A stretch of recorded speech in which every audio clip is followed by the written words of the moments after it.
Mustaqbal School English course, Grade 4. A quick review of the grammar of Unit 8. Lots of fun.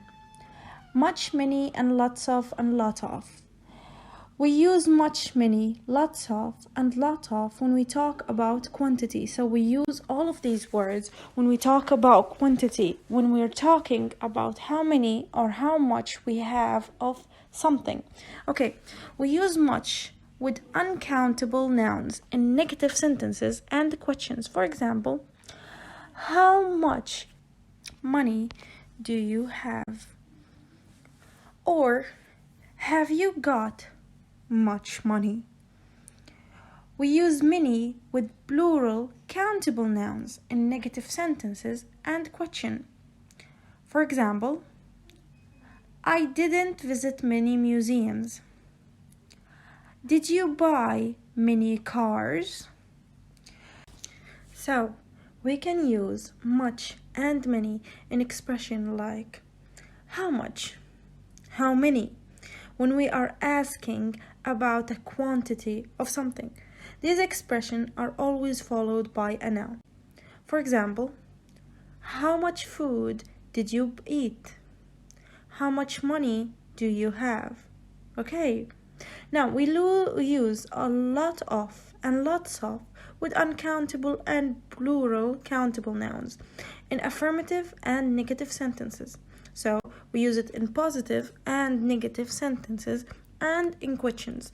So, in much and many, we only use them in negative sentences and question.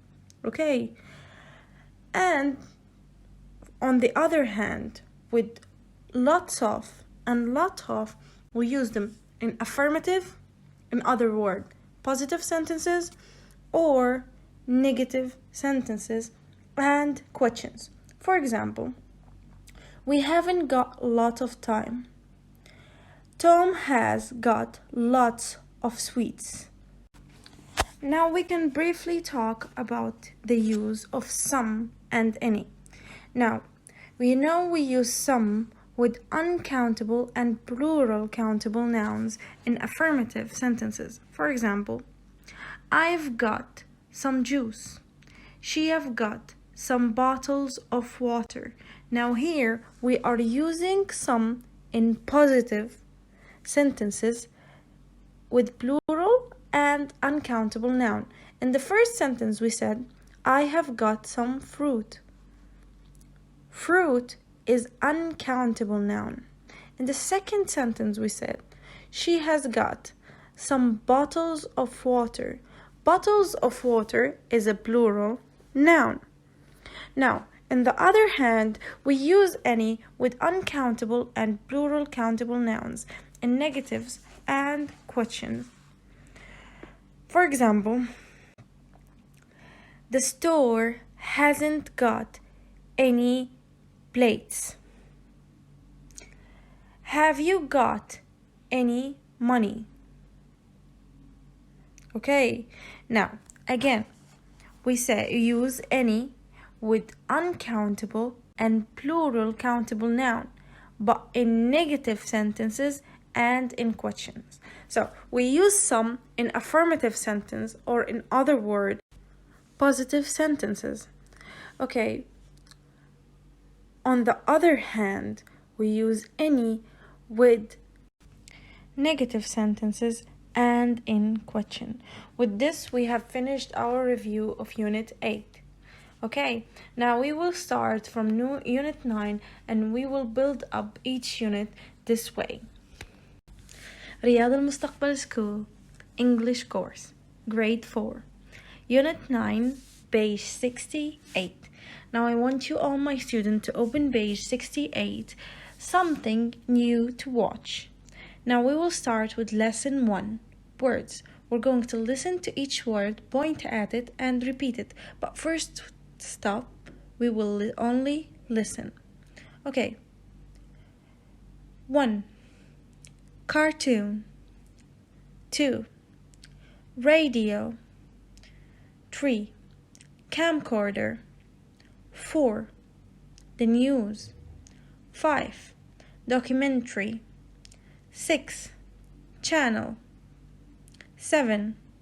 Advert. 8. Remote control. 9. TV program. 10. Mobile phone. Okay, after you listen to each word, now it's time to explain each word on its own. But before that, I want you to take your notebook and write these words in your notebook.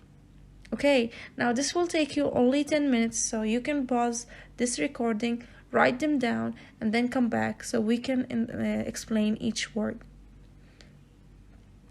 I guess now you're back and you finished writing these words. So the first word is cartoon.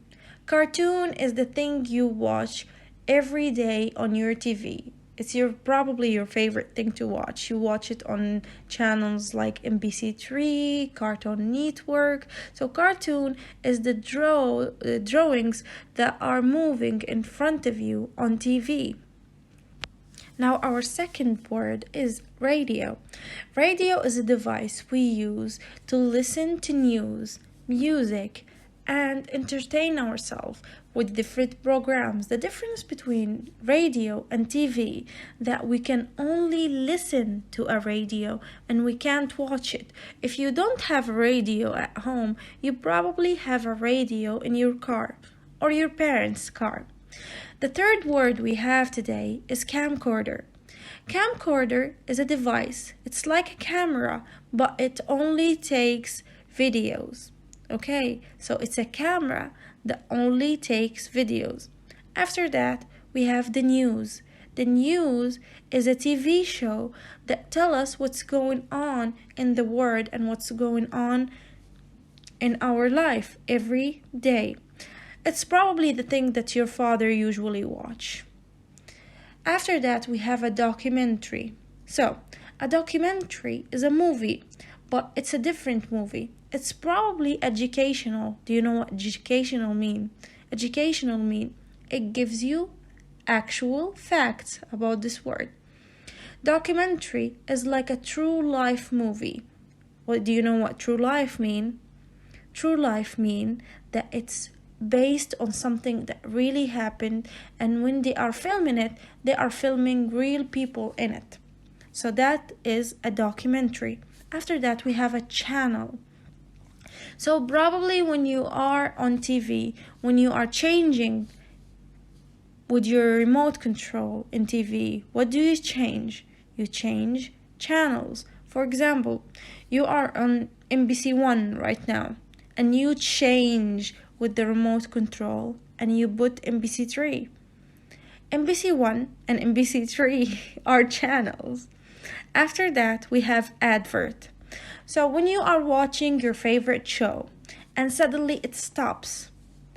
When it stops, what do we have? For example, we have an advert for a car, or an advert for a phone, or an advert for another TV show.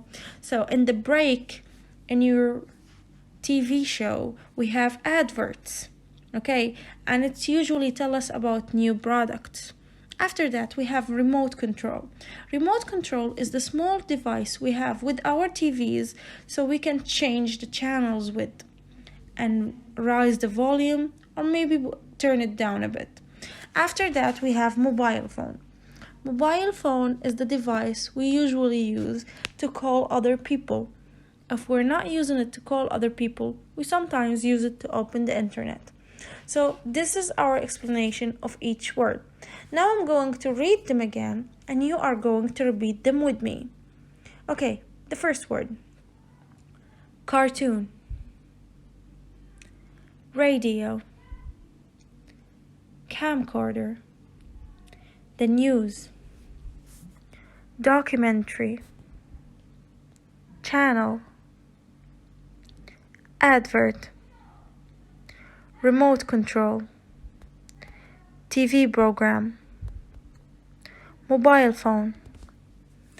So those are our words. Now the second part of our lesson today is our story. So listen to the story with me. Mom, why are you arguing? Please give me the remote control. Leo, I turned on the TV to watch the basketball match, but Max turned it off to play a video game. Amy, well, my favorite program is on right now. Can I watch it, please? Holly, and I want to watch it too. Mom, let's find something new to watch. How about this new DVD? Max, what is it? Mom, put it on, then you'll see. Leo, it's our holiday DVD. Wow. Amy, it's when we went in the boat to see the dolphins. Max, thanks. This is much better than playing a video game. Mom, and it's much better than arguing. Now, this is our story today. Now, take your time to read the story. But before that, I'm going to explain each picture. So go with me to the first picture, picture number 1. So in the first picture, as you can see, they are arguing and Mom has the remote control. So Mom says, "Why are you arguing? Do you know what arguing means?" So when two people bicker or fight, it's an argument. So you probably argue with your brothers and sisters too at house. So why are you arguing? Please give me the remote control. So Mom took the remote control from Max. In the second picture, look at the second picture, please. We have Amy, Leo, and Holly together, and they are arguing again. So Leo wants to watch a basketball match. Max wants to play a video game. Amy have a favorite program and Holly wants to watch the program with Amy. So the three people wants to watch different things and there is only one TV. So that's why they are fighting or arguing. So Mom came and she said, "Let's watch something new." Look at picture number 3. She said, "Let's watch something new. How about this new DVD?" So Mom came and she have a new DVD and she told them that she wants to watch the new DVD with them. Max said, "What is it?" She said, "Put it on and then we will see." In picture number 4, look at picture number 4. Everyone is looking at the TV and they are seeing Holly with a dolphin. Can you see Holly with a dolphin in your picture? Yes, she is with a dolphin. So, Leo says it's our holiday DVD. So this is the DVD they took when they were on a holiday. And they are looking to their boat trip. They went on a boat and they saw the dolphins in the sea. Max said to his mom, "This is much better than playing a video game." And Mom said, "This is much better than fighting." Do you know what much better mean? It means it's way more good. Now this is our first lesson in Unit 9. Thank you for listening. Have a nice day. رياض المستقبل School English course, grade 4. Now we're going to talk about the grammar of Unit 9. The grammar of Unit 9 talks about infinitive of purpose. Infinitive of purpose. So when we do something and we want to give a reason for something we do, how can we make sentences that sound like that? So to give a reason for something we did, we use something called infinitive of purpose. Infinitive of purpose. So how can we use infinitive of purpose and when do we use it? Okay, I will give you a sentence that counts as an example. I eat my food. So I eat my food. It's a normal sentence. But if I add a reason why I eat my food, I eat my food to grow. I eat my food to grow. It's a complete sentence that it also have a reason for our action. The action was eat my food. So what's the reason? To grow. So how can we form these sentences. How can we form a sentence that look like that? So we use to plus the base form of a verb after an action. So we use to plus the base form of a verb after an action. In other words, we have an action to the base form of a verb. Action to the base form of a verb. And when I say base form, it means the verb in present without any addings, without s, without anything. So that's our infinitive or base form. Okay, again, we have our action plus to plus the base form of a verb. Let me give you another example.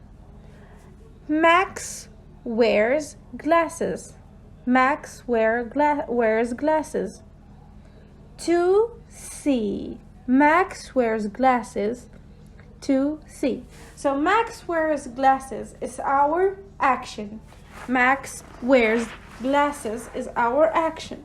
So when we say that Max wears glasses, why does he wear them? He wears his glasses to see. Now here, this is our purpose or reason to why he wears his glasses. So Max wears glasses is an action.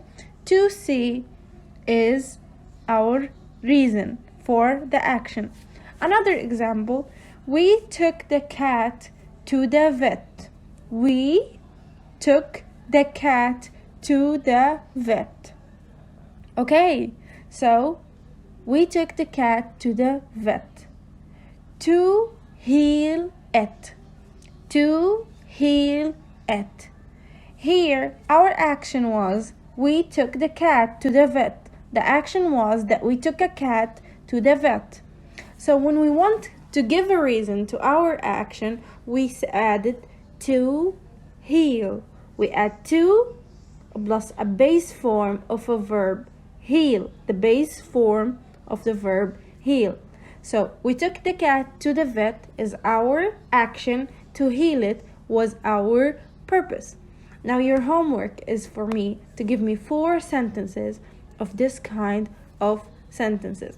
It's very simple. You need to remember, when we have an action and we want to give a reason, we only add to plus the base form of a verb. So again, what's a base form? It means in Arabic الفعل المصدر. A base form, it means that we don't add anything to the verb and it's in present. This is in simple words. Okay, now this is our grammar of Unit 9. Have a nice day. رياض المستقبل School English Course Grade 4 Grammar Book Page 45 Unit 9 Grammar. Now, we need to answer the questions together. The first question we have, complete the sentence, use verb from the blue box, nouns from the red box, and to. Now we have in the blue box, we have the words climb, play, carry, take, switch on, travel to, listen to, know, buy, make, film, open. In the red box or in the noun box, we have picture, music, games, people and places, food and clothes, the time, holiday things, a wall, a door, the TV, the muse, the moon. Now, number 1. We can use a computer to play games. We can use a computer to play games. Number 2. We use a camera. So what we need to do?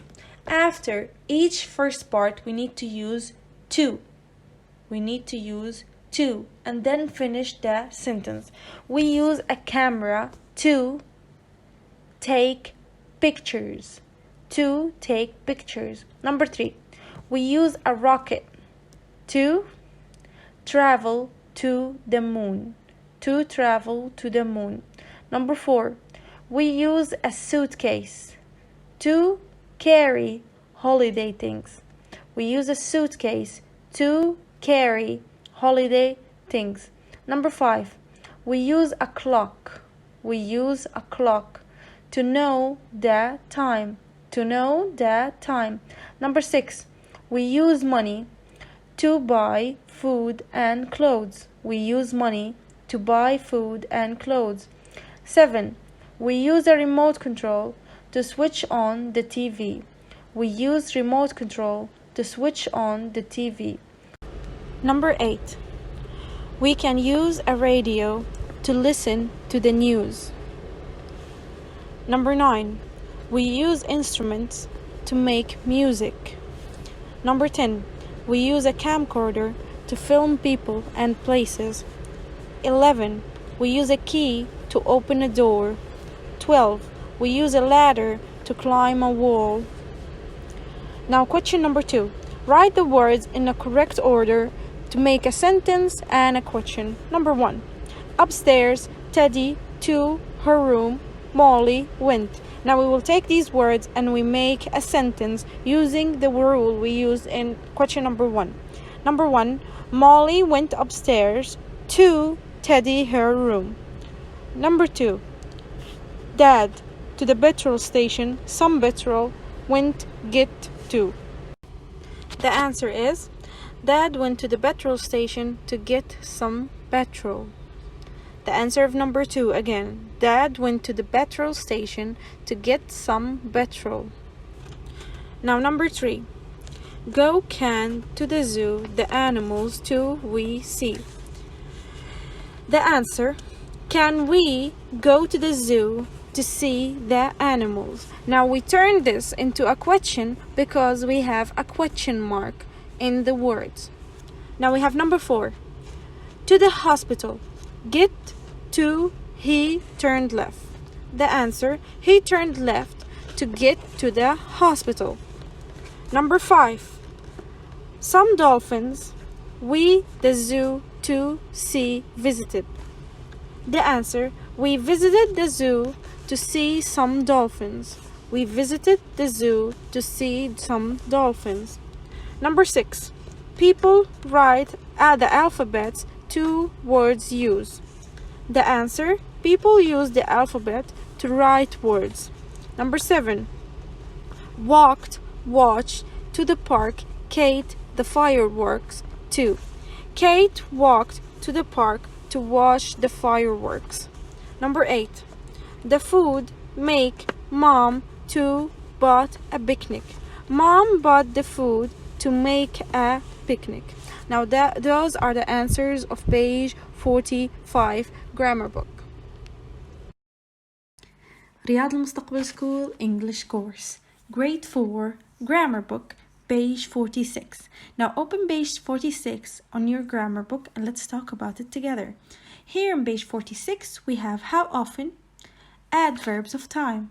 How often and adverbs of time. So how often is a word we use when we want to ask how many times we do something. How many times we do something. Here we have to ask someone how frequently they do something. How often do you eat at a restaurant? So we use them to ask how many times we do something. For example, I ask you, how often do you brush your teeth? The right answer is every day. So when I ask you something, when I ask you with how often, actually, it means that I need you to tell me how many times or how frequently you do something. Okay, to talk about how frequently we do things, we can use expressions. Those expressions are once, twice, 3 times, a day, week, a month, a year. For example, when I ask you, how often do you brush your teeth? You should say 3 times a day or at least twice a day. So, once, it means when you do something 1 time. Twice means when you do it 2 times. 3 times, when you do something 3 times. 4 times, 5 times, and so on. So, and when do you do it, or how often do you do it, is usually followed by a day, a week, a year, depending on the action. For example, I eat in a restaurant about once a month. Sally goes on a holiday twice a year. We also use every plus hour, every afternoon, every day, every Tuesday, every week, every month, every year. For example, I go on a holiday every year. It means once a year. I take my medicine every day. I take my medicine every day. It means once a day.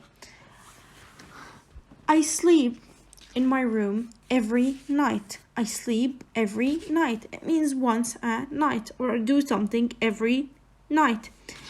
We have here in your book, I get up at 7 o'clock every day. It means it happens once a day. We also have, we play basketball every Friday. We play basketball on Friday. Here we have one, once, two, twice, three times, four times. Now we have exercise number 4. Write these expressions. Use every, once, twice, 3 times. Okay. We have on Monday, Tuesday, and Friday 3 times a week. On Saturday and Sunday. Every weekend. At 10 a.m. and 2 p.m. Twice a day. On January, May, and October, 3 times a year. On the first Friday of every June, once a year. On Sunday, every Sunday. At 10 o'clock every day. Once a day. Every Tuesday and Thursday. Twice a week. On my birthday, once a year. Every day before breakfast. Every morning. Now that's it for page 46. رياض المستقبل School English Course. Grade 4 Class Book, page 70. Now let's go to page 70 together and let's look at it. Number 1 in page 70 we have read and learn. Read and learn. How often? Do you know what how often mean? How often is a word that we use to ask how many times we do something. How many times we do something.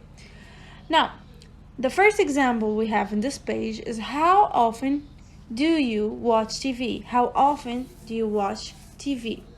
Now, when I ask you how often do you watch TV, you'll probably think about it and think how many times do I watch TV in a day or a week or a month? Now, let's see together. The first answer we have, I watch it every day. I watch it every day. When we say every day, it means each day of the week.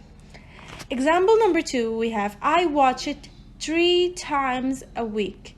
3 times a week. So we have 3 days in a week that he watch TV.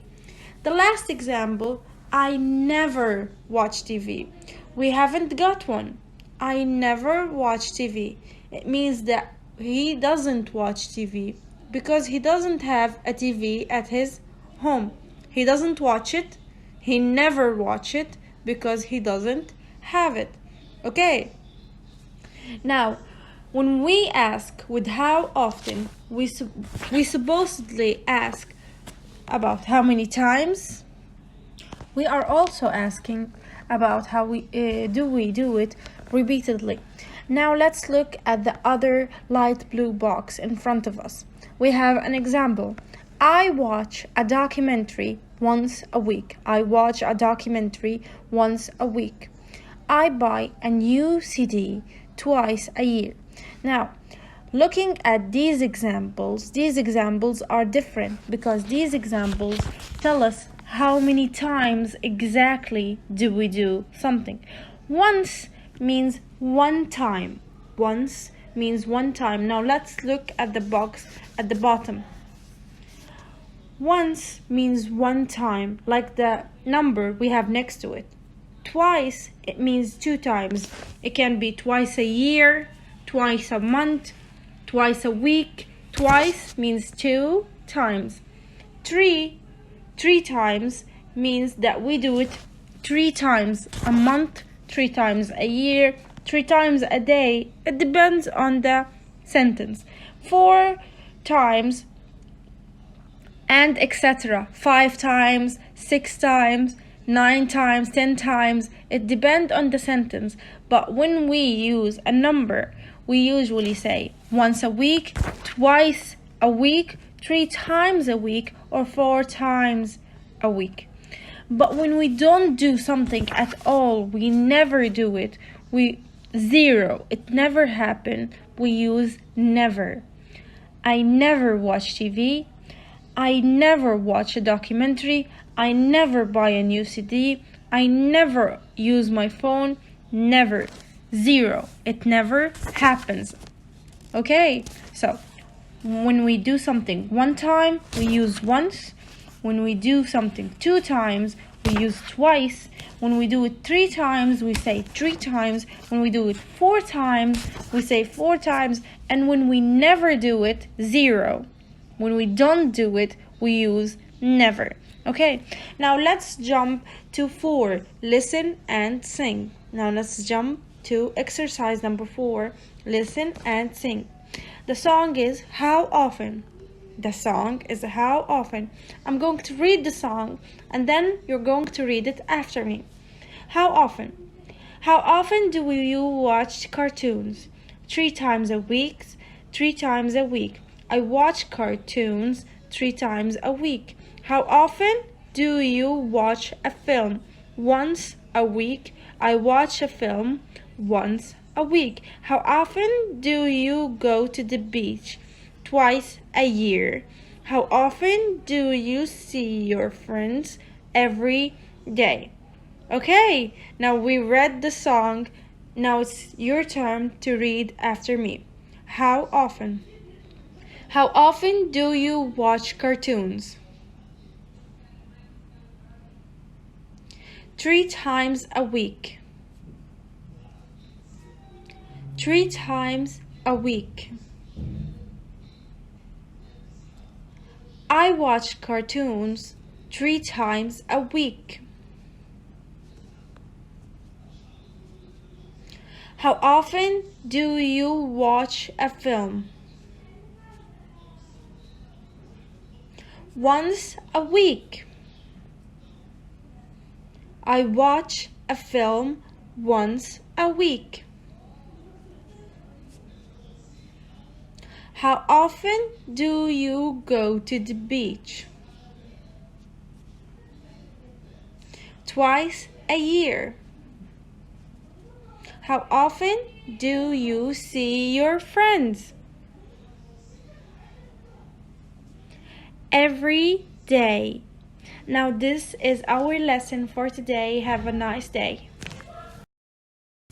رياض المستقبل School English Course Grade 4 Base 71 Class Book.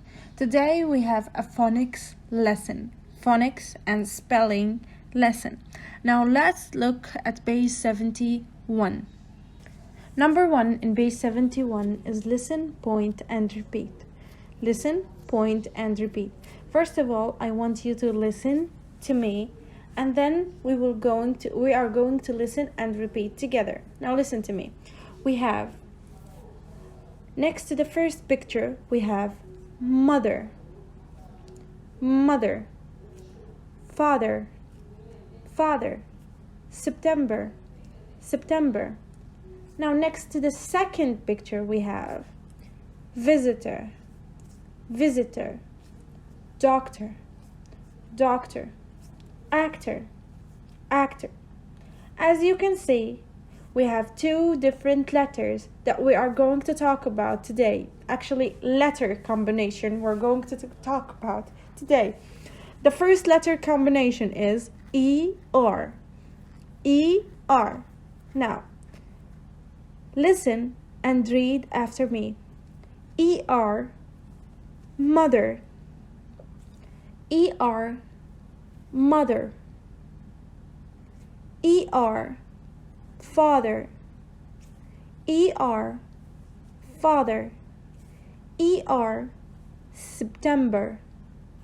E-R, September. The second letter combination is O-R. O-R. Again, listen and repeat after me. OR, visitor. OR, visitor. OR, doctor. OR, doctor. OR, actor. OR, actor. Okay, now let's go through the words, each words together. I know you know the meaning, but just in case.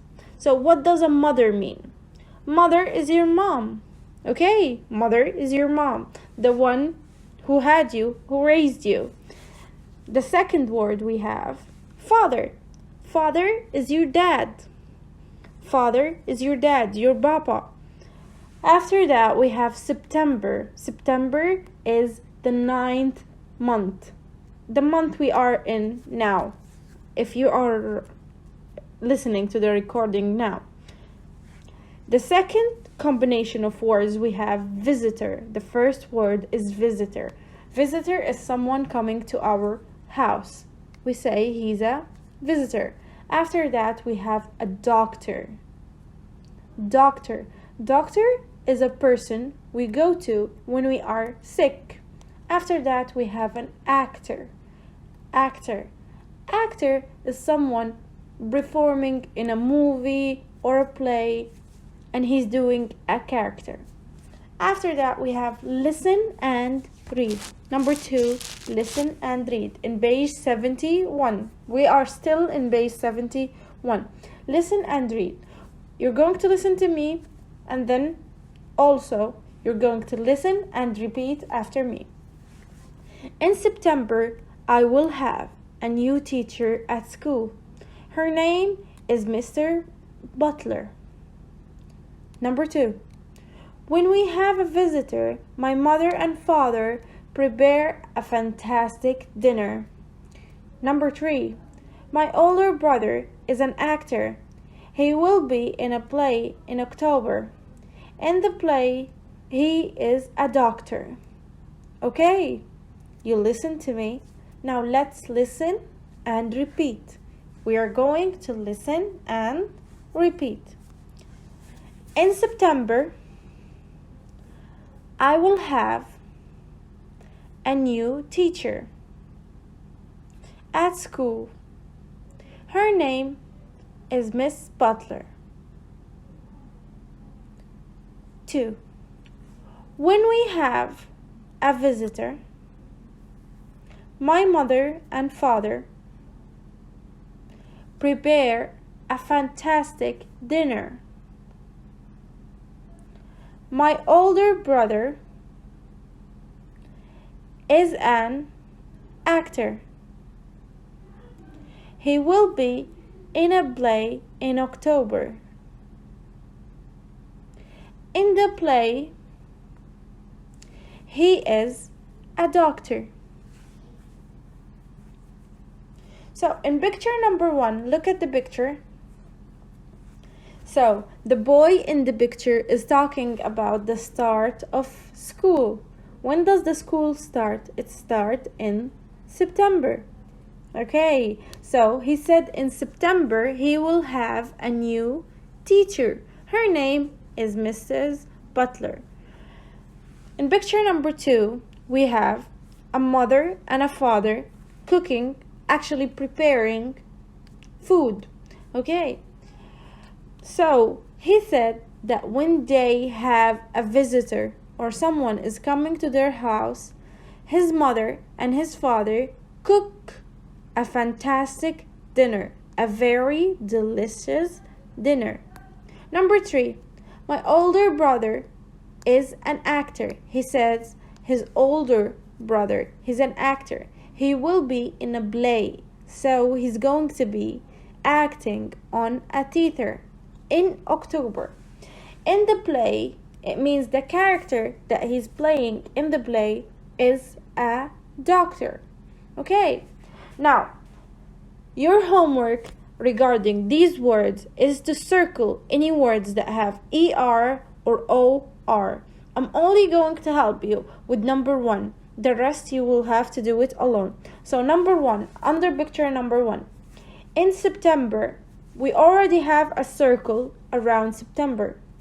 I will have a new teacher at school. Her name is Mr. Butler.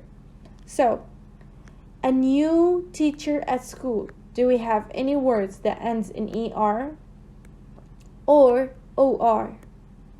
Yes, we do. Teacher ends in ER. Teacher ends in ER. Now, her name is Mrs. Butler. Do we have any word that ends in ER? Yes, we do. We have Mrs. Butler. Now, the rest is a homework for you. Now, we have match and write. Match and write. Number 4, match and write. We have words that we're supposed to match them with either ER or OR. And then we have to write them in the other side. Now, the first word is already written. We have visitor. Visitor. The second word is doctor. So doctor ends with ER or OR. It ends with OR. So match doctor, match doct to OR and write it on the other side. We have number 3, mother. Mother ends with OR or ER. It ends with ER. So match mother with ER and write it on the other side. After that, we have teacher. Teacher ends with ER. So match teacher with ER and write it on the other side. The following word is actor. Actor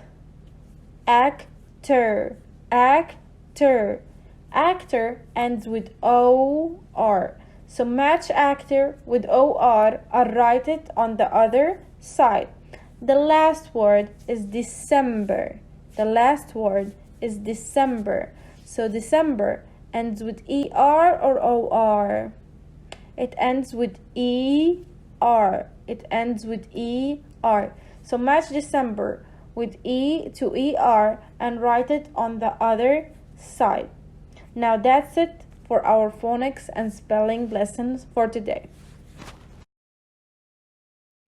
رياض المستقبل School English Course Grade 4 Page 72. Now let's open page 72 together and let's look at the page. In this page we have a reading lesson. Okay, let's go to number 1 and let's read together. Number 1.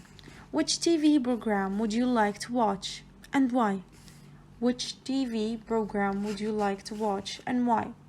So, what kind of programs do you prefer? Think about this answer and write it in a piece of paper. And think about your reasons. Now, let's listen and read the text together. What's on TV? What's on TV? Channel 1. 4:30. Film. Despicable Me. Gru wants to be the best supervillain. When another supervillain called Victor steals a pyramid from Egypt, Gru decides to steal the moon. He adopts 3 little girls to help him with his plan, but how will Gru be able to look after the girls? Channel 2. 5:15. Cartoon. The Simpsons. The Simpsons are a very funny family. They live in Springfield in the USA. Bart is a naughty boy who plays tricks on people and gets into trouble. Lisa is a very clever girl who plays the saxophone. Homer, their dad, loves eating donuts. Join the Simpsons and find out what happened in Springfield this week. Channel 3. 6 o'clock. Sport. Italy versus Spain. Don't miss tonight's big game. Spain will play Italy for place in this year's World Cup final. Kickoff at 6:20 p.m. at the Olympic Stadium in Rome. Both teams are very strong. Join us on Channel 3 to find out which team is going to the final. Channel 4, 7:30, a documentary, The Mystery of the Galapagos. The Galapagos Islands are home to unusual plants and animals, such as the giant tortoise and colorful crabs. How did the wildlife come to this group of islands? Find out as we explore the islands and meet their amazing creatures. Okay, now after we read this text together, we are going to read it and explain it. Now listen to me. Let's start with the blue part, or channel 1.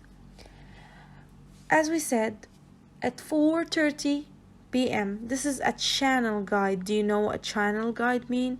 You open it to know what we have in each channel. So channel 1 at 4:30 have a film. The film is called Despicable Me. Despicable Me. Despicable Me is a movie that talks about a guy named Gru.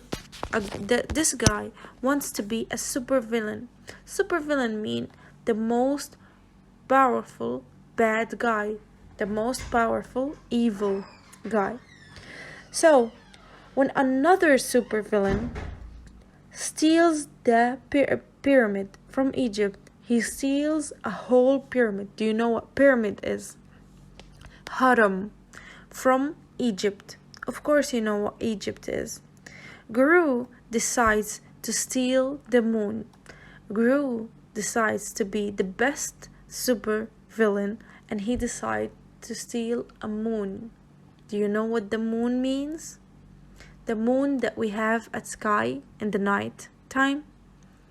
Okay, so he decided to adopt 3 little girls. 3 orphan girls, he adopted them. Do you know what adopt mean? It means they don't have any parents, and he decided to be their parent, so they can help him with his evil plans. But how will he can take care of 3 little girls? Now this is the first channel. Let's go to the second channel. In the second channel at 5:15 minutes, we have a cartoon. Our cartoon is The Simpsons. The Simpsons are a very funny family. They are very funny. They make you laugh. They live in Springfield, the USA. So they live in a town called Springfield in the USA.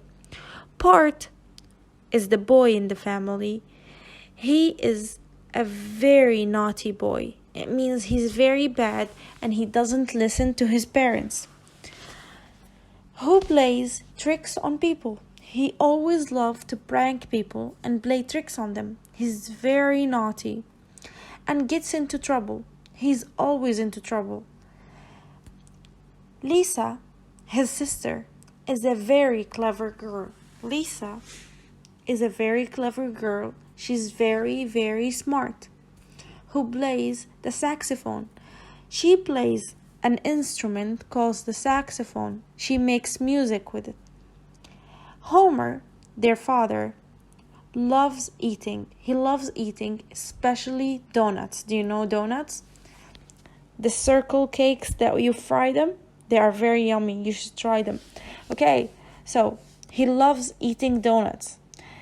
If you want to watch The Simpsons, you will have to watch them at Channel 2 at 5:15. Now this is Channel 2. Let's go explain Channel 3. In Channel 3, there is sport. There is a football match between 2 teams. We have Italy and Spain. When do we have this match? This match is exactly at 6 o'clock. Exactly. They say this match is for a place in the World Cup final. So Italy and Spain, they are competing for the World Cup final. Okay. The team who wins will go to the final. So if you want to watch this game, you should go to Channel 3. Now Channel 4. Channel 4 talks about, it's a documentary. if you want to watch this documentary, you need to open channel 4 at 7:30. Can you see? They say 7:30. So, the channel 4 talks about a series of islands that are called the Galapagos Islands. The Galapagos Islands are so beautiful and they are full of wildlife. They are full of animals, they are full of plants, they are full of creatures, they are full of fish. They are very full of wild lives and wild animals. The most thing these islands are famous for, they are their giant tortoise. Do you know what tortoise mean? Tortoise is a very big turtle. So, if you want to know more about this island, you need to open channel 4 at 7:30 to watch this documentary. Now, this is what this text talk about. What I want you to do is read this text, and if you find any difficult word, try to look them up or ask someone about them. I tried to explain everything, but if you have anything that you didn't understand, any specific word, you should ask your parents. Now let's go to number 3. Underline these words in the text. Guess their meaning and check them in the workbook for dictionary. Now we have steal, donut, villain, get in trouble, kick off, stadium, giant, play trick on. Let's start with the first word. We said steal. What does steal mean? What does steal mean? Steal mean when you take something from someone. Steal mean when you take something from someone that you are not supposed to take it and you didn't ask for permission. You didn't ask him for it and you take it from him. Sometimes without him even seeing you. Number 2 is donut. Donut is a circular dessert. Circular dessert. It's made from a dough and it's very yummy. It's usually fried in oil. Number 3 is villain. Villain is a very evil person. Very evil person. Number 4, get into trouble. Get into trouble, it means you doing something bad and you are getting punished for it. Okay. Number 4, kick off. Kick off means start. Kick off means start. Number I think 6, stadium. Stadium is the place where they play sports in, like football. The place where people sit and in the middle they play the sport in. It's called stadium. Number 7, we have giant. Giant means very, very big. It means it's huge. The word giant means something huge. Now, number 8, we have play trick on. Play trick on means to trap someone or to prank him. Okay, to trap him or to prank him. Now, we have question number 4. Read and complete the sentences. Number 1 is already solved for you, but let's read it together. Gru wants to steal the moon. Gru in channel 1 is the super villain. What does he wants to steal? He wants to steal the moon. Number 2, Gru needs the little girl's help him with his plan. Number 2, the answer is plan. Plan. Plan.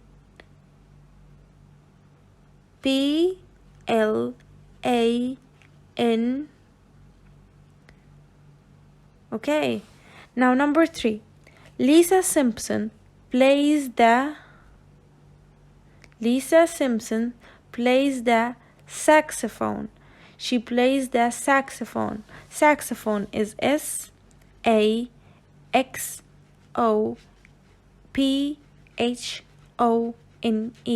Saxophone.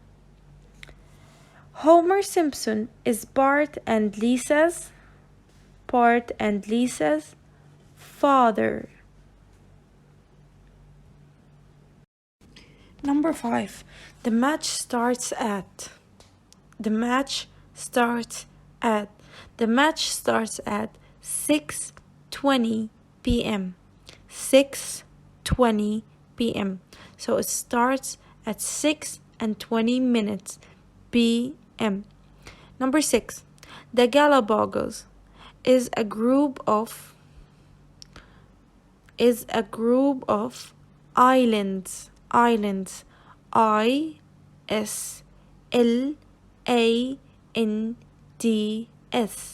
Islands, which mean in Arabic جزر. Okay, Galapagos, it's their name. اسمهم is the same in Arabic and in English. Now, that's it for our reading lesson for this unit. رياض المستقبل School English course grade 4 page 73. Now let's open page 73 together. At the bottom of page 73 we have a box that says writing preparation. In this box we have the prefix on. The prefix on changes the meaning of our word. So when on comes at the beginning of a word, it changes its meaning to the opposite. For example, happy, unhappy. When you say unhappy, it means that you are sad. Lucky, unlucky. Here we have lucky, unlucky. It means not lucky. Happy, unhappy, it means not happy. So when we have the word un, not word, the letters un before a word, before an adjective, it make it the opposite. Now we have our question number 4. Write the words add on to change the meaning.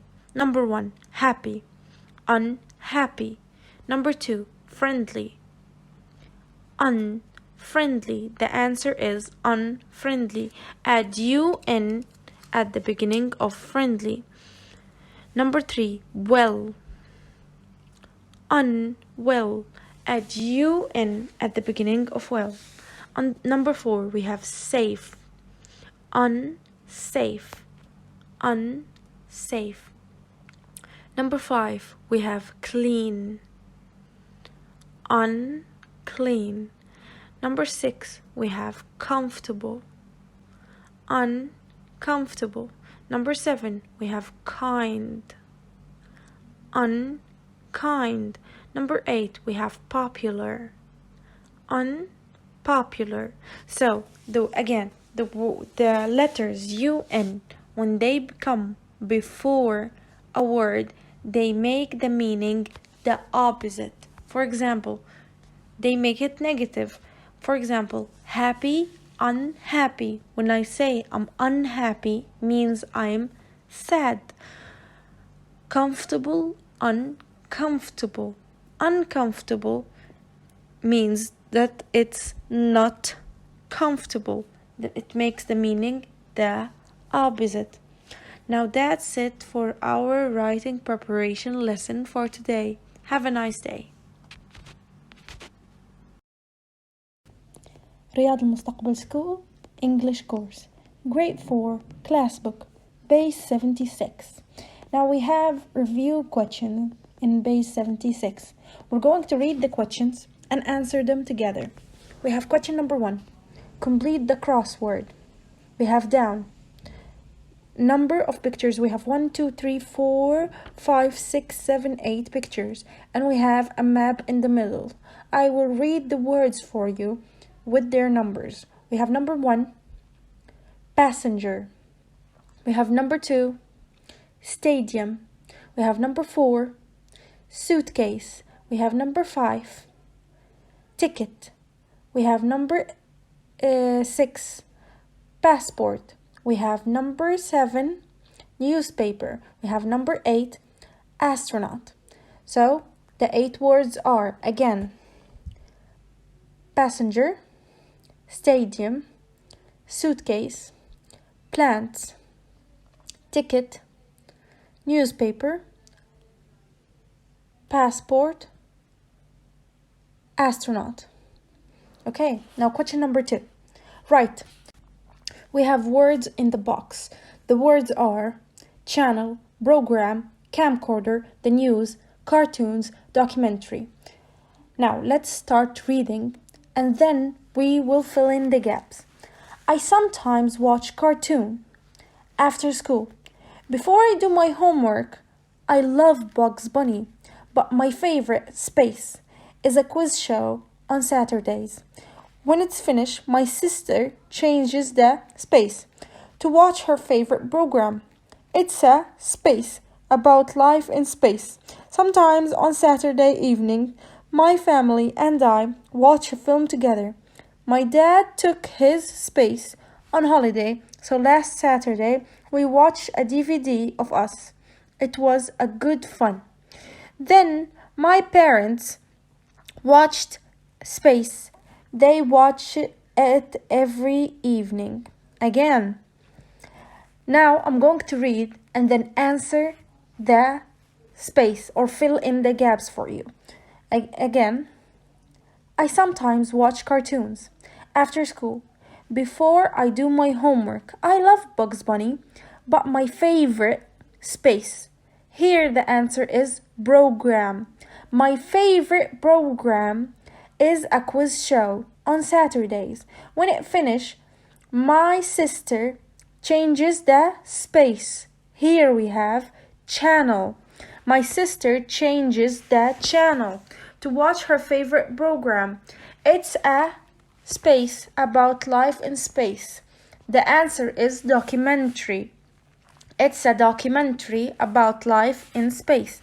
Sometimes on Saturday evening, my family and I all watch a film together, but my dad took his space on a holiday. My dad took his, the answer is camcorder. My dad took his camcorder on a holiday. So last Saturday we watched a DVD of us. It was good fun. Then my parents watched Space. They watch it every evening. Then my parents watched the news. They watch it every evening. The last space is the news. The answer is the news. Then we have question number 3. Read and circle, then ask and answer. Number 1. How much money, time are you at school every day? The answer should be much. Circle much. Number 2. How much money bins are there in your pencil case? The answer should be many. Number 3. How much many books do you have on your desk? The answer of number 3 should be many. Number 4. How much money do you have in your pocket? The answer should be much. Okay, now your homework is to answer those questions in your notebook. Thank you for listening. رياض المستقبل School English course Grade 4 Class book page 77. We have a review, the rest of the review of page 76. Now we're going to finish our review on page 77. Open page 77 in your class book. We have question number 4. Right. We have many, some, any, and lots of in a box. We're going to take those words and put them in the correct space. Okay. Now we have the first space. Have you got space tickets for the match next month? The answer should be, have you got any tickets for the match next month? We have then, yes, of course, you are quite early. We have still got space tickets left. How space do you want? Now here the answer should be we have still got lots of. The first space is lots of. The second space, how many do you want? And then we have beat. 4 please. Sue, have you got space money? Can you give me until tomorrow? The answer here should be 4 please. Sue, have you got some money? You can give me until tomorrow. I want to buy all the tickets today.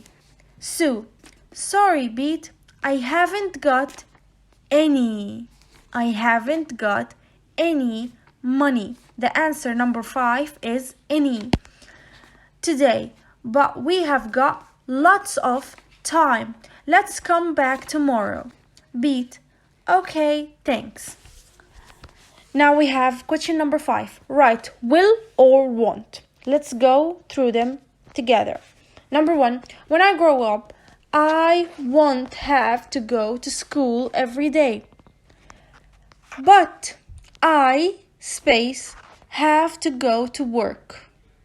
Now here, what should we do? We have but. And before but, we have want. So but comes when there's two ideas that are not similar. One is negative and one is positive. So if the first one was negative, the second one is positive. So number 2 is will. And then we have I want to be a pilot. So space have to wear a pilot uniform. Here the answer number 3 should be will as well. It should be will. When I'm a pilot, space, travel all around the world. When I'm a pilot, I will travel all around the world. So number 4 is will. And I, space, see lots of places. Now here we have and when there is two positive ideas. So before and we had will. After and we will have will as well. So number 5 is will. I will see lots of places. I space work in an office. I space work in an office. Number 6, I won't work in an office, but I will sometimes work at night. You have to be very clever to be a pilot, so I will have to go work hard at school. So number 8, will. Number 8, will. Now we have complete the words. Number 1, every autumn the leaves fall from the trees. In the space here we have A-U. Number 2, when I grow up I want to be a doctor. Look at the picture. What is the rest of this word? Doct. When I grow up, I want to be a doctor. O-R. So let's add O-R. Doctor. Number 3.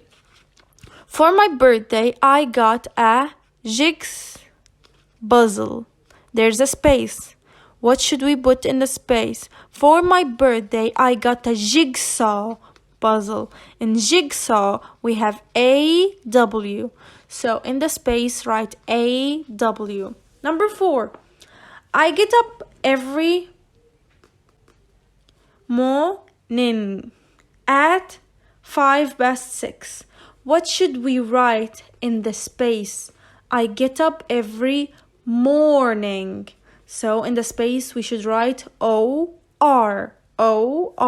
Number 5, we have, there are 30 days in September.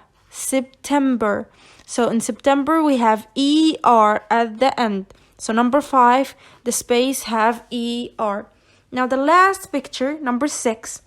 My favorite space is swimming. My favorite space is swimming. My favorite sport is swimming. Sport, in the space we have OR. Now thank you for listening. That's it for Base 77. رياض المستقبل School English Course Grade 4 Page 80 Unit 10. I've printed my homework. Now I've printed my homework. This is the title of the unit. Now let's start with number 1. We are going to read some words. You're going to point and repeat after me. Okay, now listen to the words. Printer, printer, screen, screen, mouse, mouse, logon, logon, speakers, speakers, click on, click on, save a document, save a document, memory stick, memory stick, search the internet, search the internet. Okay, now let's look at each word and explain each word alone. We have the first word is printer. Our first word is Our first word again is printer.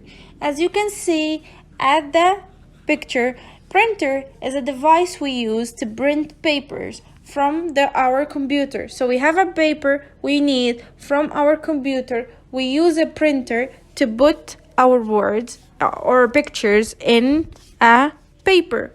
So number 1, this is a printer. Again, printer is a device we have with the computer so we can print papers with.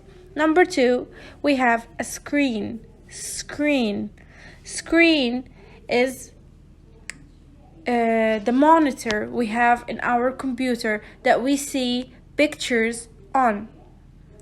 Number 3, we have a mouse. A mouse is a little device that comes with a computer that we use to move the arrow that we have on the screen. Number 4, we have log on. Log on is when you open your computer and you start using an app or a program on your computer. Number 5, we have speakers.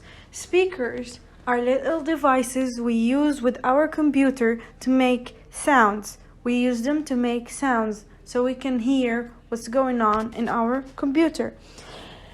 Number 6, we have the word click on. Click on is the verb we use when we want to use the mouse. So when we move the arrow with the mouse and we want to choose something from our screen, we click on the mouse to choose it. So we use our fingers to click on the mouse's button to choose it from our screen. Number 7, we have save a document. When you use your computer, you use it sometimes, you find some pictures or you find some words and you want them to stay on your computer, you save them. You save them. So when you save something on your computer, we call it save a document. Whether it's a picture, a song, a recording, a game, all of those are documents. After that, we have a memory stick. A memory stick is a small device we use to save stuff outside from our computer or to move it to another computer. It's a memory stick. You can see it in the picture. You probably have one at home. We call it a flash in our language. Number 9, we have search the internet. Search the internet is when you use the internet to search for something. For example, when you open the internet and you use Google. Do you know Google? You use it to look for something specific. When you use Google or you use any other website to search for something or to look for something, we call that searching the internet. Now we have number 2. Listen and read. Now we're going to listen to a conversation together and then we're going to explain it together. Number 1. Holly, we have finished our homework. Can we play now? Mom, have you turned off the computer and the printer? Max, no we haven't. Mom, go and turn them off first, please. Number 2. Mom, but you have made a mess here. Please tidy up these books and paper first. Won't take long, then you can play. Max, okay, Mom. Number 3. 2 hours later. Mom, this is amazing. You have worked really hard. Holly, look, I have put all these books into alphabetical order. And Max, tidy up the cupboard. Number 4. Mom, fantastic. Now you can play. Max, after all that tidying, I'm too tired now. Holly, me too. Okay. Now let's read the whole conversation from the beginning and explain each line. Now let's go back to picture number 1. Look at the picture. We have Max and Holly showing their mother their homework and their mother there. Holly said, we have finished our homework. Holly finished the homework, she and Max. They used the computer, they finished their homework, and they are done. They're talking to their mom and they said, can we play? They finished the homework and they want to play. They want to take a break. Their mom said, have you turned off the computer and the printer? Did you turn them off? It means when you stop using them, you close them. And they said, no, we haven't. Mom said, go and turn them off first. So before you can play, their mom said, you should turn them off. Number 2. Mom, and you have made a mess. She said they made a mess. Look at the picture. Everything is messy and out of order. Please tidy up these books and paper first. You won't take long, then you can play. So said you should tidy up or clean up after you because you made a mess. When you finish, you can go and play. Max said, okay, Mom, so he's agreeing. Number 3. Mom, this is amazing. You have worked really hard. So after 2 hours, they spent 2 hours cleaning and tidying up. Holly cleaned the books and she put them in alphabetical order. Alphabetical order means she put the books that starts with A first, the books that start with B second, the books that start with C third, and Max had tidied up the cupboards. So Holly tidied up the books and Max tidied up the cupboard. The cupboard is a closet for kitchenware. Number 4, we have Mom saying, fantastic, you can go and play. Look at the pictures. Max and Holly look very, very tired in the picture. Max said, after all this studying up, I'm too tired now. They said they are too tired and they don't even want to play anymore because they are too tired. And Holly even thinking about sleeping. Now that's it for our words and story lesson for today. Have a nice day.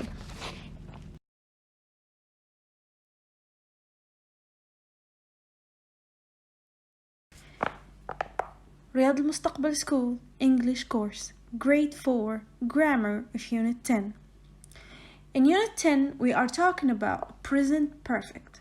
Present perfect, affirmative and negative form. We use present perfect to talk about something that happened very recently. When we say very recently, it means it just happened very soon in time. Okay, it has just happened. We're talking about a very recent event or incident. The form of present perfect. The form of present perfect goes subject. It means the person who have done the action. Have or has. Have or has. Have and has depend on the subject. So we put have with some subjects and we put has with other form of subjects. And then we have past participle. Past participle. Okay, for example, we have I have sent you a message. I have sent you a message. We have finished our homework. We have finished our homework. So, the first sentence we used I have. I have. So, have here is have, but it's short. This is the short form. This is the short form of have. I always have in present perfect. I always have. Who else gets have? I, you, we, they. So following all of those pronouns, we have. Okay. I have sent you a message. And then we have finished our homework. So this is one way we use present perfect.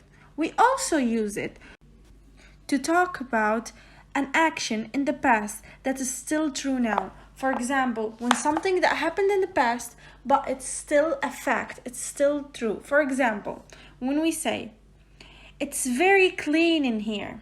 Yes, Amy tied up. Amy have tied up the room. When we say Amy have tied up the room, it means the room is still clean. The room is still clean. Okay, so we normally use the short form in these sentences. We normally use the short form. How can we use the short form? For example, we have I have. We say I've. We have she has. We say she is. Okay, as a short form, especially when we are talking.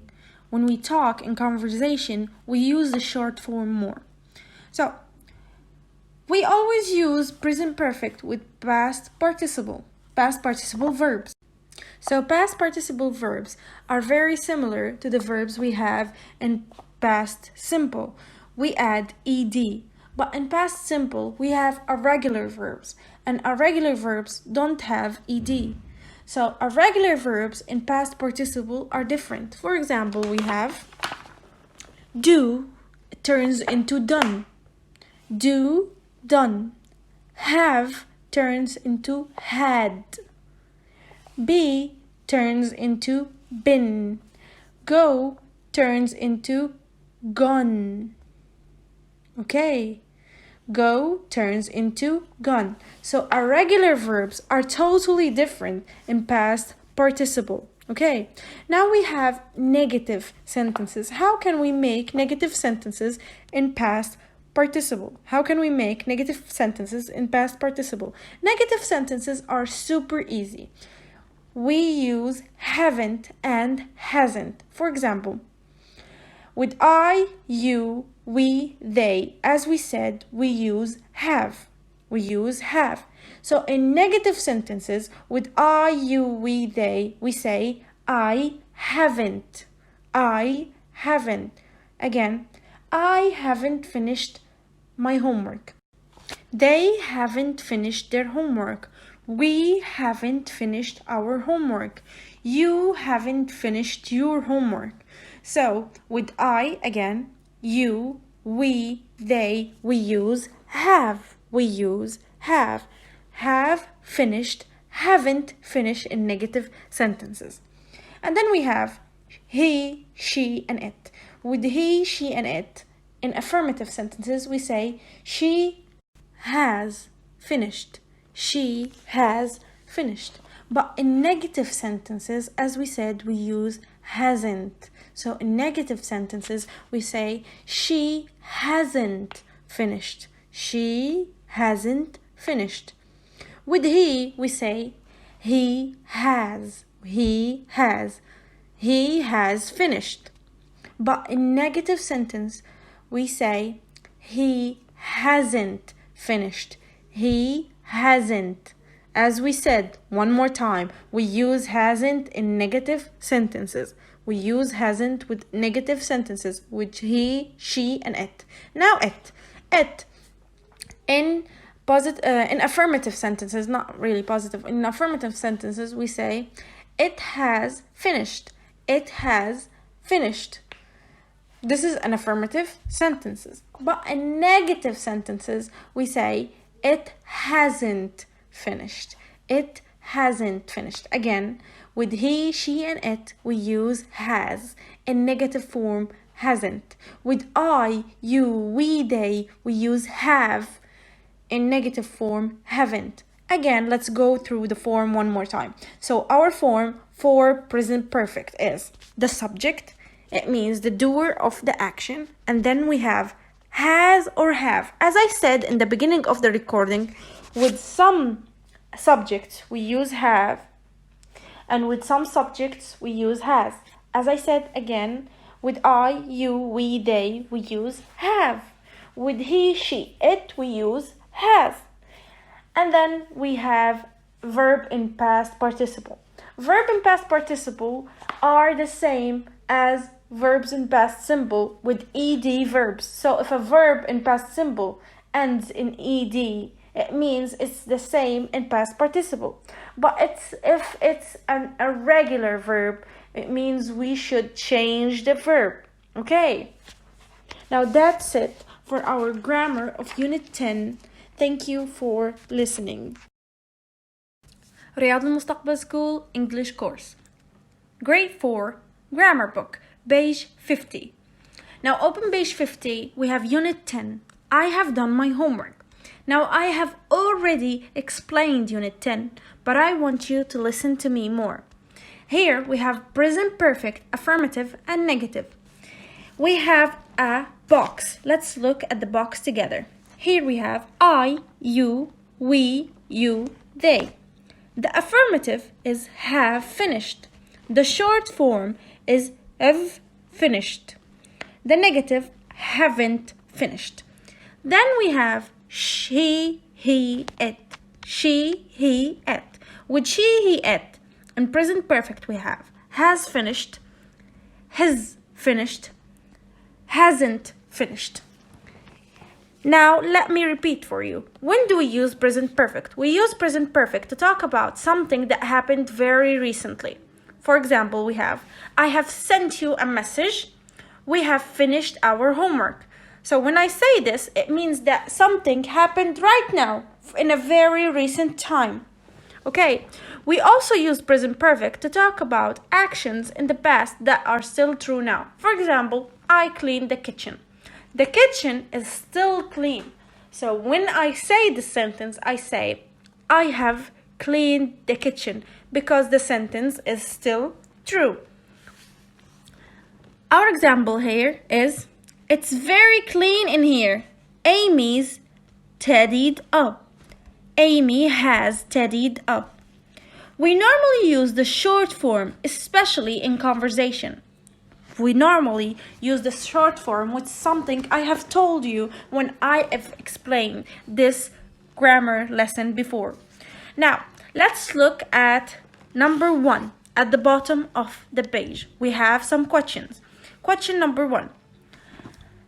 Let's change the base form into past participle. Now I want you to look at each verb. We're going to change each verb into past participle. The first one is make. Make turns into made in past participle. Number 2, play. Play is turned into played. Number 3, but. But stays the same. But. Number 4, go. Go turns into gone. Number 5, we have finish. Finish is finished. Number 6, we have have. Have turned into had. Number 7, we have say. Say is turned into said. Number 8, we have throw. Throw is turned into thrown. Now that's it for page 50 grammar book. Let me just remind you that we have already explained this grammar lesson. Okay, have a nice day.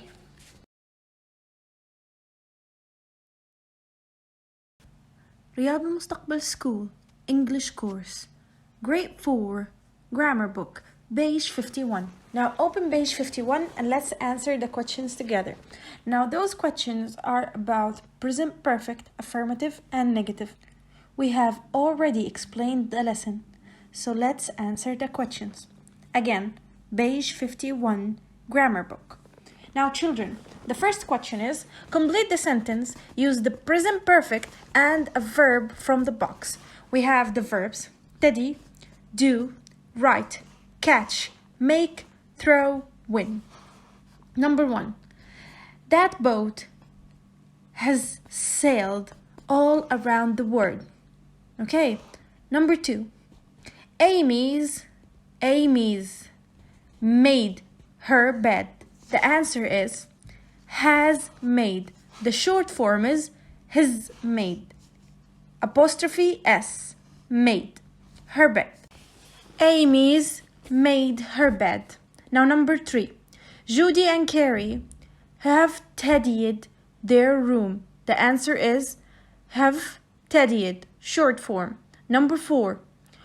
We space our homework. The answer is we have done our homework.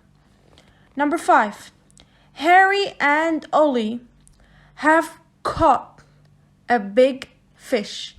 Have caught, short form. Number 6. You have written the wrong address. You have written the wrong address. Have, but short form, have written. Number 7. I space my ball into the garden. I have thrown my ball into the garden. Number 8. My friends have won the match. My friends have won the match. Now we have question number 2. In question number 2, you need to turn the answers of question number 1 into negative. The question says, write negative verbs, use short form. We will write negative verbs from exercise number 1. We take the answers of exercise number 1, we turn them into negative, and we write them in short form. So short form of a negative. We have number 1, hasn't sailed. Number 2, hasn't made. Number 3, haven't tidied. Number 4, haven't done. Now we have number 5, 6, 7, and 8 are homework for you. So you need to do them on your own. You look at the answers in exercise number 1 and try to answer them on your own. We have answer number 3. Look at the pictures, write sentence, use the verbs from the box. We have the verbs make, return, print, not, turn on, and finish. Number 1. Lewis hasn't put his toys away. Now this is already answered for you. Let's look at number 2. Dad has printed a long document. Has printed. The answer is has printed. Number 3. William hasn't turned on the computer. The answer is hasn't turned on. Number 4. Grandma and Grandpa have finished dinner. The answer is have finished. Number 5. Tina has made her bed. The answer is has made. Number 6. Mom has returned from the shops. The answer of number 6 is has returned. Now those are the answers of page 51. You need to be very careful and remember to answer the 4 remaining points in this page. Have a nice day. Riyadh Mustaqbal School English Course, Grade 4, page 81, class book. Now open your class book, page 81, and let's look at this page together. We have number 1. Listen to the story again and repeat act. Now you're going to go back to the last recording. Listen to the story again. Okay. Now, Number 2, read and learn. Present perfect, affirmative. We have finished our homework. He has put the book on the shelves. You have made a mess. We use present perfect for actions in the past that are still true now. So, we're going to talk about present perfect. We're going to explain it thoroughly in the next recording.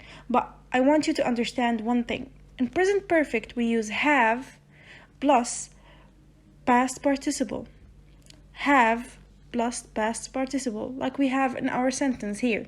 We have finished our homework. We have finished our homework. With he, she, and it, we use has. She has finished her homework. She has finished her homework. Now, the last box we have, present perfect equals have, has, plus past participle. Regular past participle, printed, saved, logged, or finished. Irregular past participle, make, made, put. It stays the same. Now, we have question number 3. Underline have, has, and circle the past participle. Number 1. We have saved our documents. We have saved our documents. Number 1, saved is the past participle, so we need to circle it. Have, VE, is have, so underline have. Number 2, he has made a mess. He has. The S is has, so underline the S in number 2. Made is our past participle, so circle made a mess. Number 3, I have put the speakers on the shelf. I have put the speakers on the shelf. I have is VE, so underline VE after I. Put is our past participle, so circle put. Number 4, she has printed her homework. She has printed her homework. Has is what we need to underline. Printed is our past participle verb, so circle printed and underline has in number 4. Now we have question number 4. Right. Now we're going to finish our sentences that we have in this conversation. We have Tom. Can we play with our friends outside now? Mom. Have you finished everything? Tom. Yes, I have finished my homework and I. Now we have a space. And we have the word, or actually the verb, print. Now what should we put in the space? And I have printed it. Have printed it. Have printed. With I we use have, and print in past participle is printed. Mom, what about Sophie? Tom, she space hers in a memory stick. She has saved her in memory stick. She, because we have she, we use has, and save turn into saved. We only add D to save. Sophie, and we space log off, and we space turn off. And we have logged off, logged off. And we have turned off the printer. Mom, very good. You can go outside and play now. Now that's it for the questions and the grammatical rule of page 81. I would like you to remember that after this page, we're going to explain the grammar of this page more thoroughly in our grammar recording. Riyadh Al-Mustaqbal School English Course, Grade 4, Class Book, page 82. Now open page 82 and let's look at the page together. Now we have exercise number 1 in page 82 is read and learn. Read and learn. Present perfect, questions, answers, and negatives. So, as we talked about present perfect in our last lesson. Now we're going to talk about it. We're going actually to do it as an exercise. So we have you seen my new speakers? No, I haven't. Please show me. Has she done her homework? Yes, she has, but she hasn't printed the document. Now, this exercise is asking you to do the same questions and answer them on your own. If we were in class, we've done it together, but we are alone now. What I want you to do is take some verbs, for example, cook, clean, tidy, and make them into questions and sentences. For example, we have you cooked the dinner? The answer should be yes, I have, or no, I haven't. Yes, I have, or no, I haven't. So, making questions and answers like those are very important in present perfect. And if I give you any kind of verb, you should know how to make a question right away. Okay, so try to do it on your own. Take a piece of paper or your notebook and try making 3 sentences. Your verbs are tidied, clean, and cooked. Tidied, clean, and cooked. Now we have number 2. Ask and answer. Ask and answer. Have you tidied your room? Yes, I have. So look at ask and answer. We have do homework, wash the dishes, make lunch, put clothes away. So tidy is already done. We have you tidied your room? Number 2, do homework. Do homework, we have a tick next to it. It means he did it. Have you done your homework? The answer should be yes, I have, because there's a tick next to do homework.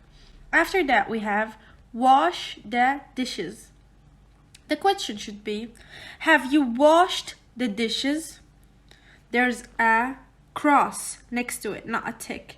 So, have you washed the dishes? The answer should be no, I haven't. After that, we have you made lunch? Have you made lunch? There's a tick after that, so the answer should be yes, I have. The last one we have you put your clothes away? Have you put your clothes away? The answer should be no, I haven't, because there's a cross next to it. Now write about what Ryan has and hasn't done. It means write the sentences and the questions that I have said right now in your notebook. Now we have the last part of the page now is our song. So we have listen and sing. I have really tried. Now we're going to listen to the song together. I've really tried.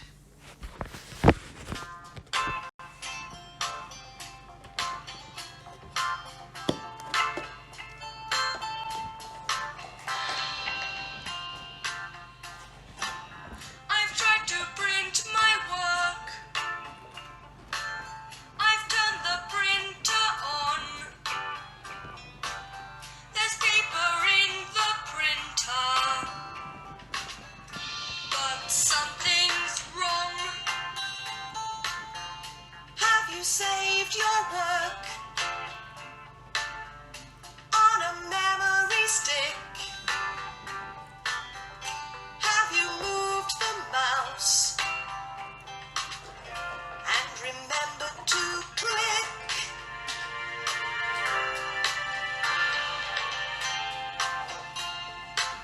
You haven't checked the printer. It needs more ink.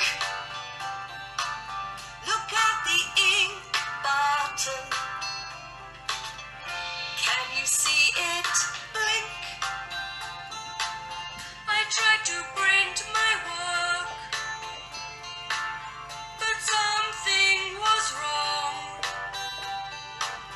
There wasn't any ink,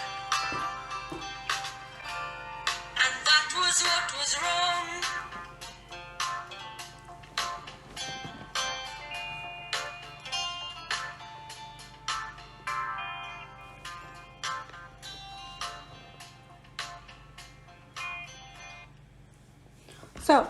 That's our song. Did you like it? Now, the song is I've really tried. I've really tried. The song talks about a boy who is trying to print his homework. But the printer didn't work. So his mom came, as you see in the picture, and she asked him, have you saved your work? It means when you finished working on the computer, did you save your work? Did you put it in a memory stick? The memory stick that we already explained in the beginning of the unit. She said, have you moved the mouse and remembered to click? It means did you move the mouse and clicked on print, so your homework print? And then she said, you haven't checked the printer. It needs more ink. It means the problem was in the printer. It couldn't print his homework because there is no ink in it. And that's what was wrong. Now let's listen to the song all over again.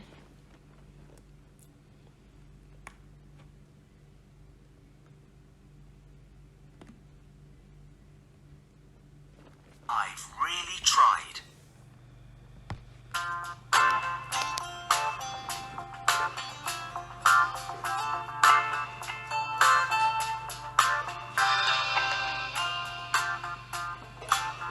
I've tried to print my work.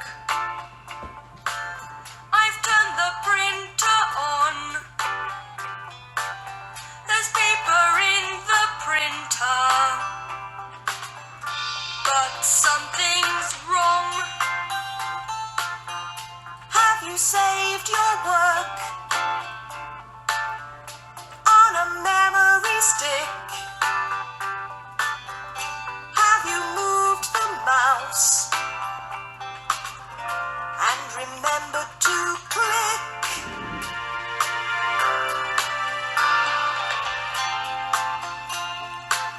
You haven't checked the printer.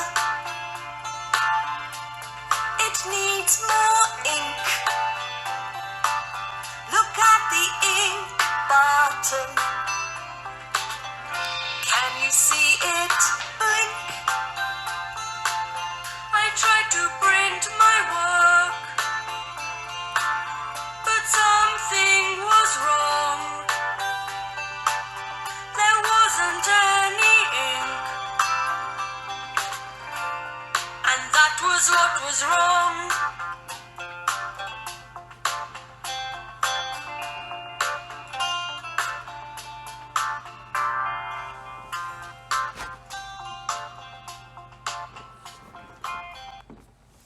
Now that's it for our grammar and song in page 82.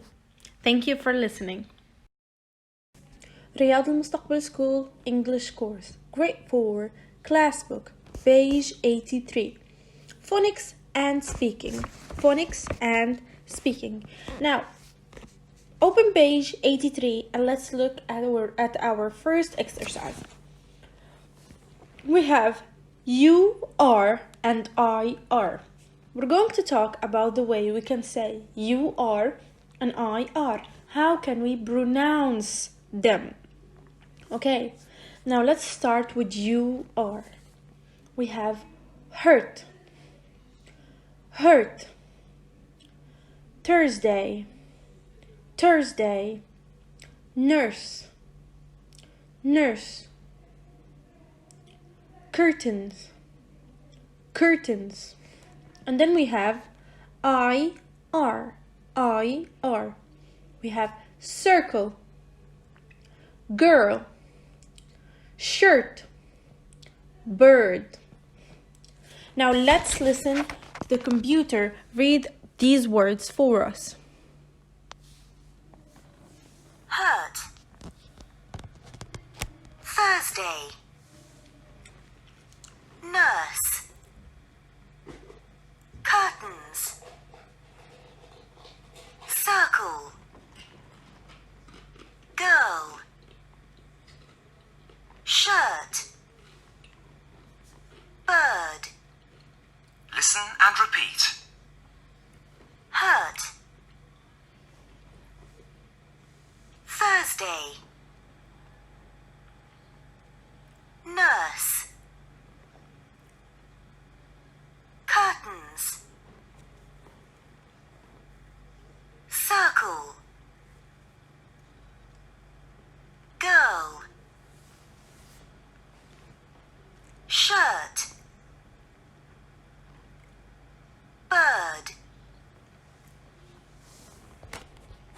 Okay, excellent. Now, after you listened to the words and repeated them, I want you to understand each word. We have the first word is hurt. Hurt is what happens to you when something bad happens and you have pain. When you feel pain because something that happens to you. Maybe you got hit, maybe you got bruised, anything. After that, we have Thursday, the day, Thursday, one of the days of the week. Then we have nurse. Nurse is a doctor's assistant, okay, who helps you in a hospital. And then we have curtains. Curtains are the fabric we have on top of our windows. Then we have a circle. A circle is the shape you have in front of you in your book. And then we have girl. As you know, in the word we have boys and girls. After that we have shirt. Shirt is what we wear on the top of our body, on the core of our body. We probably button it with some buttons. And then we have bird. Bird is the animal who can fly and have feathers. Number 2, page 83 is listen and read. We're going to listen together and then we're going to explain each text. We have 3 pictures. Picture number 1, 2, and 3. Let's listen together. Last Thursday, this girl hurt her arm. She had to see the nurse. The girl was very sad because it was her birthday. Today was the first time I wore my purple skirt and new green shirt. Look, the skirt has got lots of circles on it. My curtains are purple. Look, there are lots of birds on them. Okay, now it's time for me to explain each text. Now let's look at number 1. We have listen and read again. The first picture, we have last Thursday. This girl hurt her arm. As you see in the picture, there's a girl with a nurse checking her arm. She had to see the nurse. The girl was very sad because it was her birthday. So she hurt her arm and it wasn't her birthday and she was sad because she wanted to be happy. She didn't want to get hurt. Number 2. Today was the first time I wore my purple skirt. Now this girl is talking about her new skirt and her new green shirt. Look, the skirt had lots of circle on them. And then we have number 3. Look at picture number 3. There's a boy talking about his curtains. My curtains are purple. The color of his curtains is purple. Look, there's lots of birds on them. So there's birds on his curtains. Now, you need to look at each text and circle the words with UR and underline the words with IR. Now let's look at them together. We have number 1 again. Last Thursday, this girl hurt her arm. So do you see any words with UR or IR? We have girl. Girl is with IR. So underline girl. And then we have hurt. Hurt is with UR. So circle hurt. And then we have she had to see the nurse. Do we have any words with IR or UR? Yes, we have nurse. Nurse is with UR. So circle nurse. The girl was very sad because it was her birthday. Now, do we have any words with UR or IR? Yes, we do. We have birthday. So underline birthday. Number 2. Today was the first time I wore my purple skirt. Now, do we have any words with IR or UR? Yes, we have first with IR. So underline first. Draw a line under it. And then we have purple UR. So circle purple. And then we have skirt. Skirt is with IR. So underline skirt. And new green shirt. So here, do we have any words with IR or UR? Yes, we have shirt. So underline shirt. Look, The skirt has got lots of circles on it. We have skirt again, so underline skirt. And then we have circles. What does circles have? It has IR, so underline circles. Number 3. My curtains are purple. Look, there are lots of birds on them. My curtains. We have curtains with UR. So circle curtains. Are purple. Purple with UR. So circle purple. Look, there are lots of birds on them. We have birds with IR. So underline birds. Now we have question number 4. Complete the words with UR or IR. Number 1, we have curtains. UR, curtains. CURTAINS. So in the space write UR. Number 2, we have Saturday. Saturday. Saturday have UR. So write UR. SATURDAY. And then we have number 3. We have thirsty. Thirsty have IR. So we have THIRSTY. Then we have skirt. Skirt have IR. So we have SKIRT. Then we have number 5, nurse. Nurse have UR. So we have NURSE. Then we have number 6, circles. Circles have IR. Then we have CIRCLES. And then we have first. First have IR. FIRST. And then the last one, number 8, we have shirt. IR. SHIRT. So, number 1, UR. Number 2, UR. Number 3, IR. Number 4, IR. Number 5, UR. Number 6, IR. Number 7, IR. And number 8, IR. Now that's it for page 83. Have a nice day. رياض المستقبل School English Course Grade 4 page 84. Now, class book. Open your class book, page 84, and let's read together. We have lesson 5, reading. Number 1, look at the email. What is it about? Number 2, listen and read. Now let's listen together. What is an email?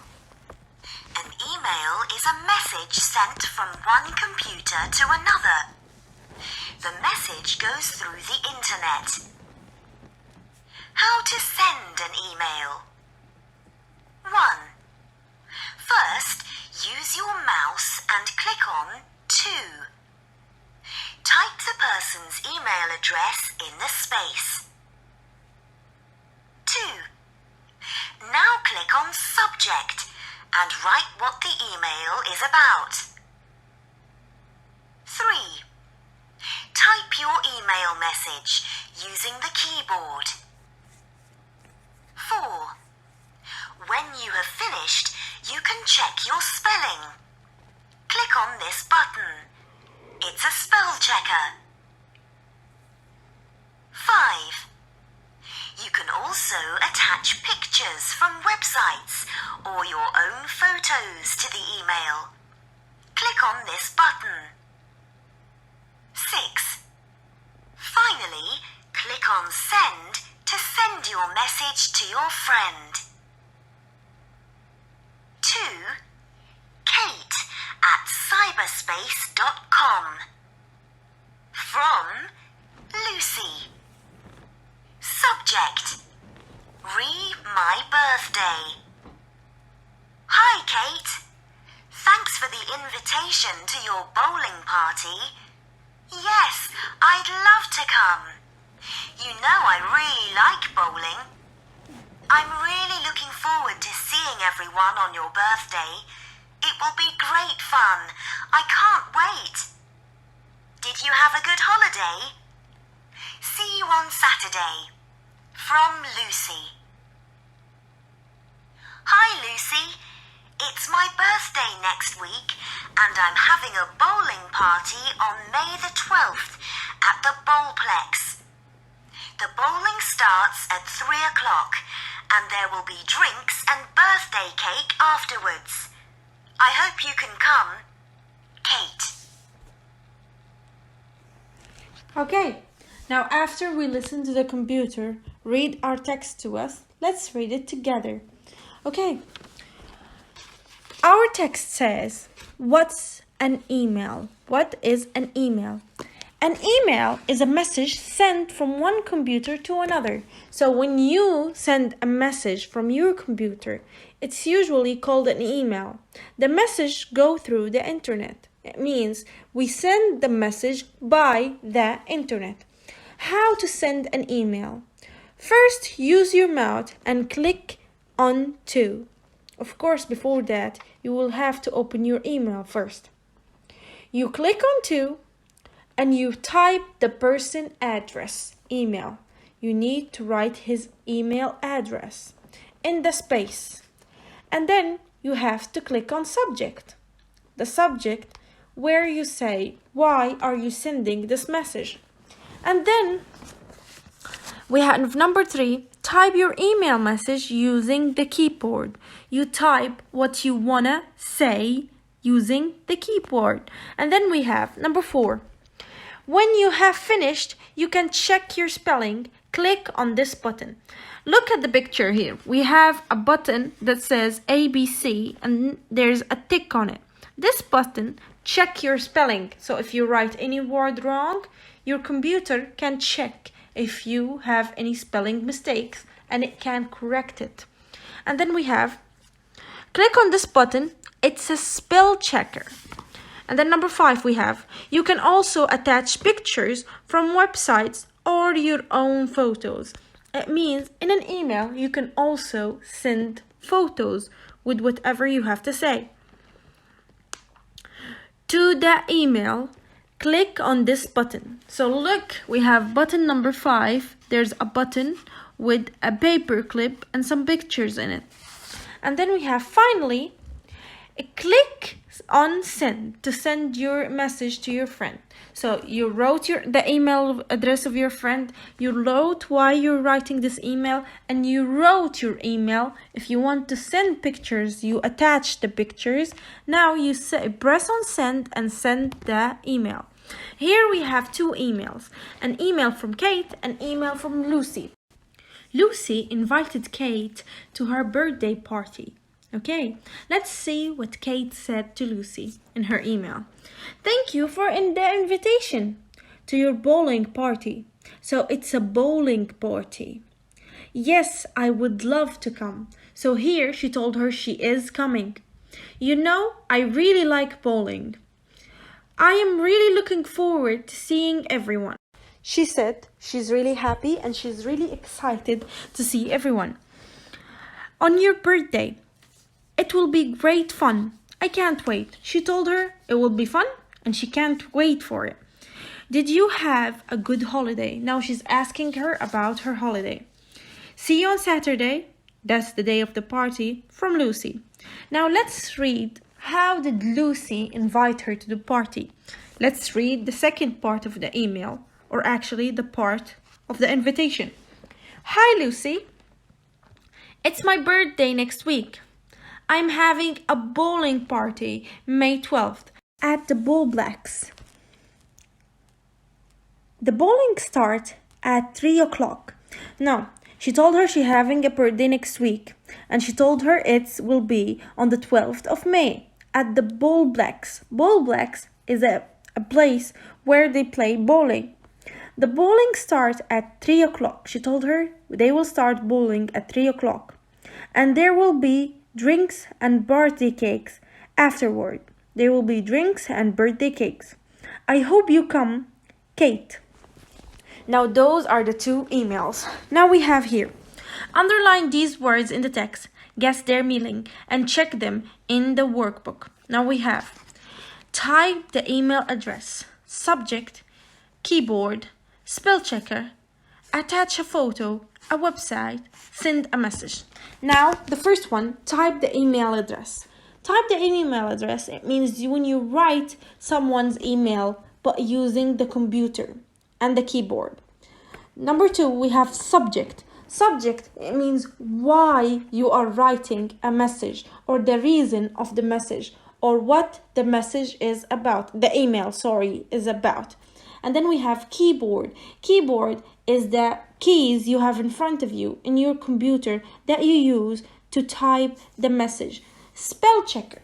Spell checker is something in your computer that checks every word if they were correctly written or not. And then we have attach a photo. Attach a photo is when you send a photo with an email that you wrote. We have a website. A website is an area located in the internet where you can find different stuff depending on the website itself. And then our last word is send a message. Send a message is a button in your email you use to send the email when you finish writing it. Now, we have number 4, read again and match. Now, let's listen to the text again so we can match. What is an email? An email is a message sent from one computer to another. The message goes through the internet. How to send an email? 1.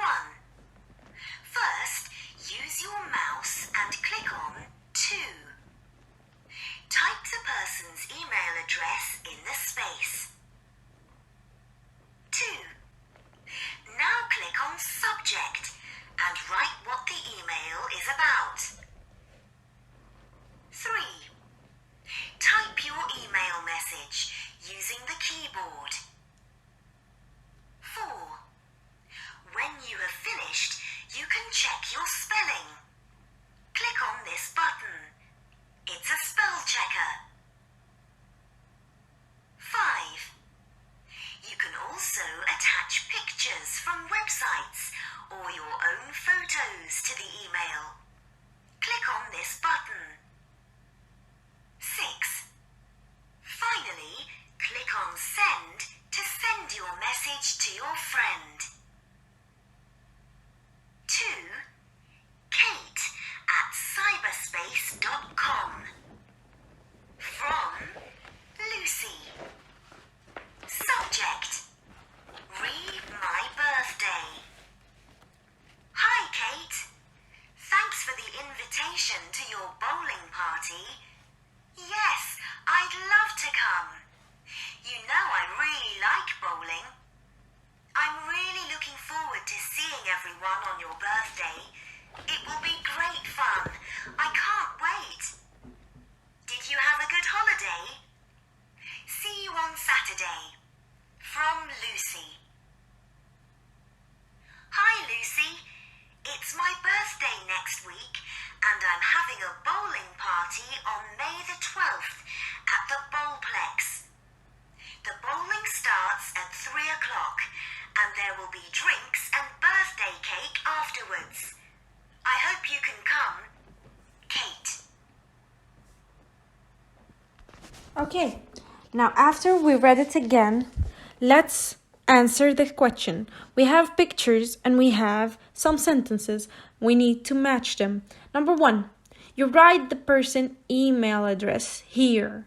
Now, where do we write the person email address? Looking at the pictures, we have A, B, C, D, E. Number 1, the answer is B. Number 2, you write what the email is about here. Number 2, the answer is D. Number 3, you send your message by clicking on this. The answer is A. Number 4, you correct your spelling by clicking here. The answer is C. Number 5, you add pictures with this. The answer is E. Now let's go over the answers again. Number 1, B. Number 2, D. Number 3, A. Number 4, C. Number 5, E. Okay, now that's it for page 84. Thank you for listening. رياض المستقبل School English Course Grade 4 Class Book page 85. Now open page 85 and let's look at it together. At the bottom of page 85 we have writing preparation. Now look at the bottom, we have a blue box, a light blue box. The light blue box says different words, part of speech, in a sentence do different things. So when we have a sentence, each word have a role to play, has its own part. Each part of the sentence, each word has its role to play. So how can we know what does this word play in a sentence? Now that's what we will understand right now. As we know, in Arabic, each part of a sentence have a different role. It's the same in English. Let's look at it together. The first part is the verb. Number 1, the verb shows the action in a sentence. For example, Omar hit the ball. Omar hit the ball. Hit is the verb. Another one, Iman did her homework. Iman did her homework. Did is the verb. Where's the action in the sentence? Did. So did is verb. Another sentence we have, Ahmed ate his dinner. Ahmed ate his dinner. Ate here, the best of eat, is the verb. Okay, so the verb shows the action, shows what did the person do. Do you understand? Okay, now we have number 2, the subject. The subject is the person who did the action, the person doing the action. For example, Ahmed ate his dinner. Ahmed is the person who ate. So Ahmed is the subject. Ahmed is the person who did the action. So he's the subject. Ahmed did the verb, so that's make him a subject. The subject is the person or the thing who does the verb. Another example, Asma played football. Asma played football. Asma here is the subject because she did the action or she did the verb. Okay, so we have Asma is the subject. Played is the verb. Okay, Asma because we started the sentence with her and she is a subject. She's a person or a thing. She's not a verb, she's not an action. And she did the action. When we say, for example, Asma ate dinner. Asma is the person. Ate is the verb. The subject usually comes before the verb. The subject comes first and then comes the verb. When I say, you did your homework, you is the subject. Did is the verb. Do you understand? Sarah sent an email. Sarah is the subject because she's the person who did the action. Sometimes it's not a person, sometimes it's a thing or an animal. For example, my cat played with the ball. Cat is an animal, but she did an action, so we call it a subject. The computer opened the website. The computer opened the website. The computer is a thing, but it did an action, so we call it a subject. Do you understand? So subject can be things and can be animals and can be people. Okay, subject is the thing that does the action. And then we have object. Object is the thing we do the action to. For example, Sarah ate dinner. Sarah is a subject. Ate is a verb. Dinner is the object. It's the thing that receives the action. Okay. I gave her a book. I gave her a book. A book is an object because it's the thing that received the action. And then we have another example. Here they say, she sends email. She is a subject. Sends is a verb. Emails is an object. Now we have number 4. Look at the sentence. Write S for subject, V for verb, O for object. Let me remind you that subjects always come before the verb. Okay. Number 1.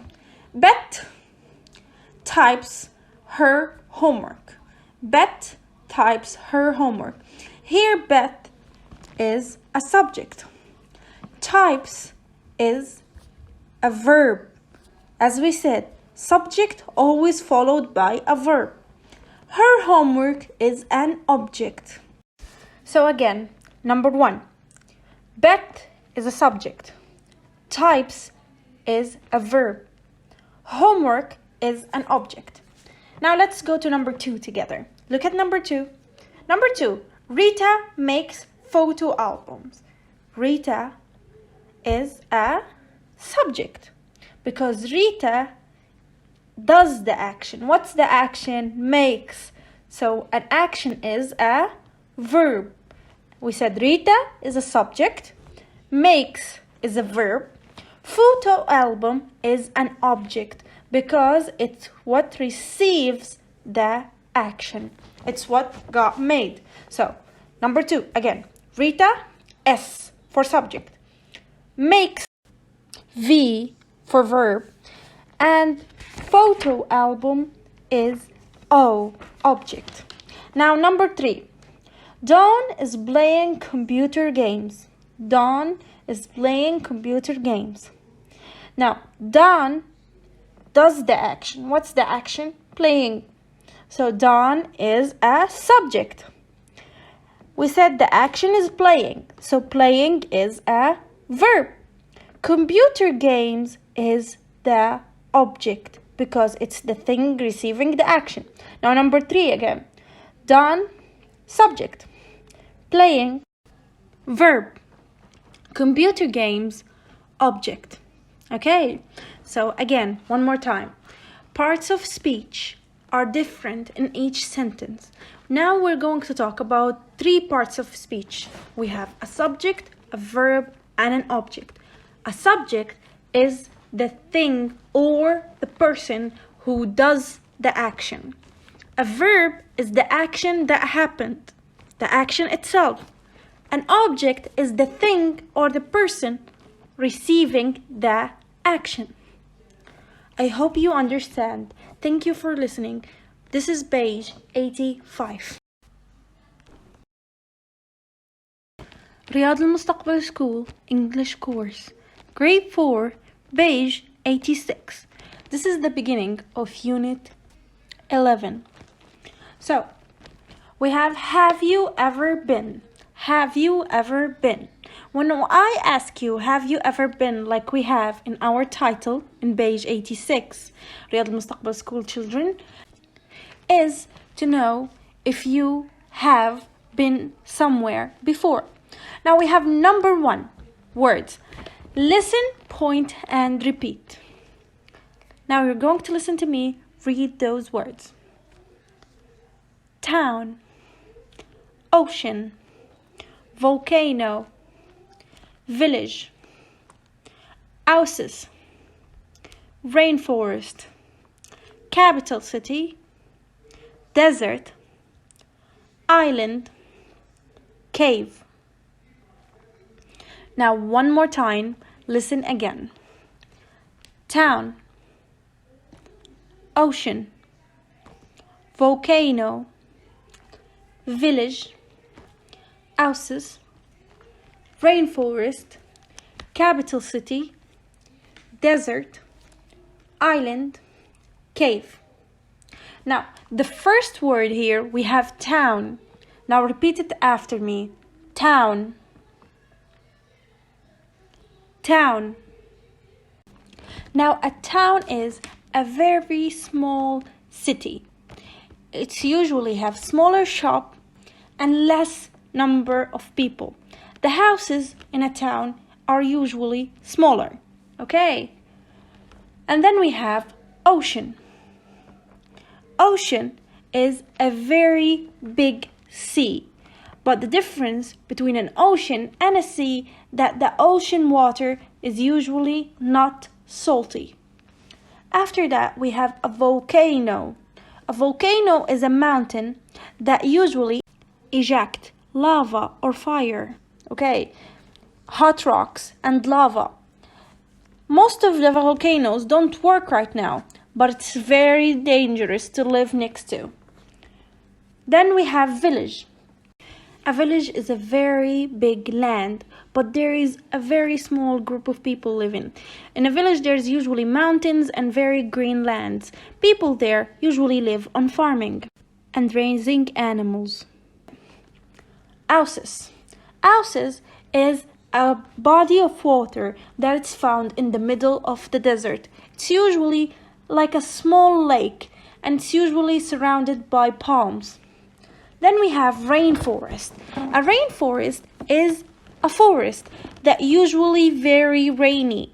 There's a lot of animals and insects living in a rainforest. Then we have a capital city. A capital city is a very big city with the most attractions in a country in it. If you have ever been to Egypt, like Cairo, or in here, like Tripoli, most of the people live in the capital, and there is a lot of crowd in it. After that, we have a desert. A desert is a very dry land with usually no animals. There is some, but very little animals, let's say, and there is no water, except if you find an oasis. The deserts are very hot and very, very dry. Then we have islands. Islands are lands that found in the middle of a sea or an ocean with no other lands near them. Islands are usually small and very green. Our last word is a cave. A cave is a hole usually in a mountain, but it's a hole between rocks, let's say, where it's made because of earthquakes and because the earth that moves. Usually in a cave, animals sleep there, like bears. Okay, now that's our last word. Now we have number 2. Listen and read. We're going to read the conversation, and I want you to follow with me and look at each picture as we are reading. When you look at the pictures, you will have a better idea of the conversation.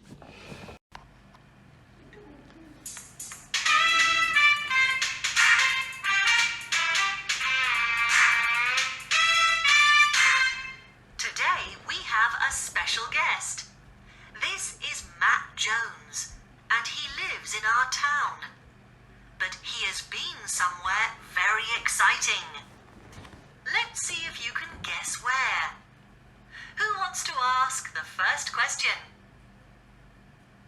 Have you ever been to space? No, I've never been to space. Have you been to the bottom of the ocean?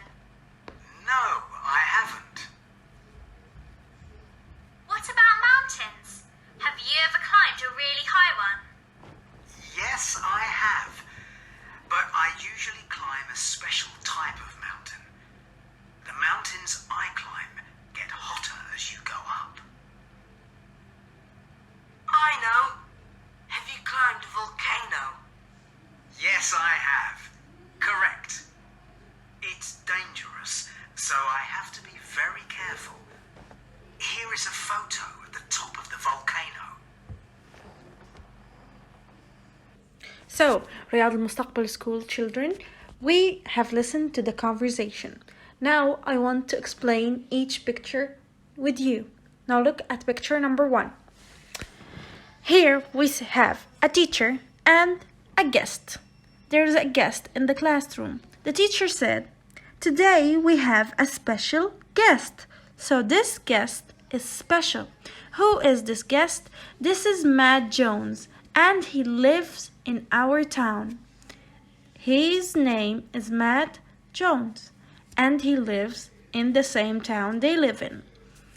But he has been somewhere very exciting. So, he's there because he have been somewhere interesting and exciting. Let's see if you can guess. So she didn't tell them the place. She wanted them to guess. Who wants to ask the first question? So, in order for them to guess, she made them ask him a question so they can know where have he been. In picture number 2, we have the children raising their hands so they can ask their question. Now the first question have been asked by Max. Max asked, have you ever been to space? Have you ever been to space? So Matt, the guest, answered, no, I have never been to space. So the place they have to guess is not space. Then it was Amy's turn to ask a question. So Amy said, have you ever been to the bottom of the sea? Now Amy asked him if he was at the bottom of the sea. He said, no, I haven't. So it's not the space, it's not the sea. Then a girl asked, what about mountains? Have you ever climbed a really high one? He said, yes, I have. But I usually climb a special type of mountain.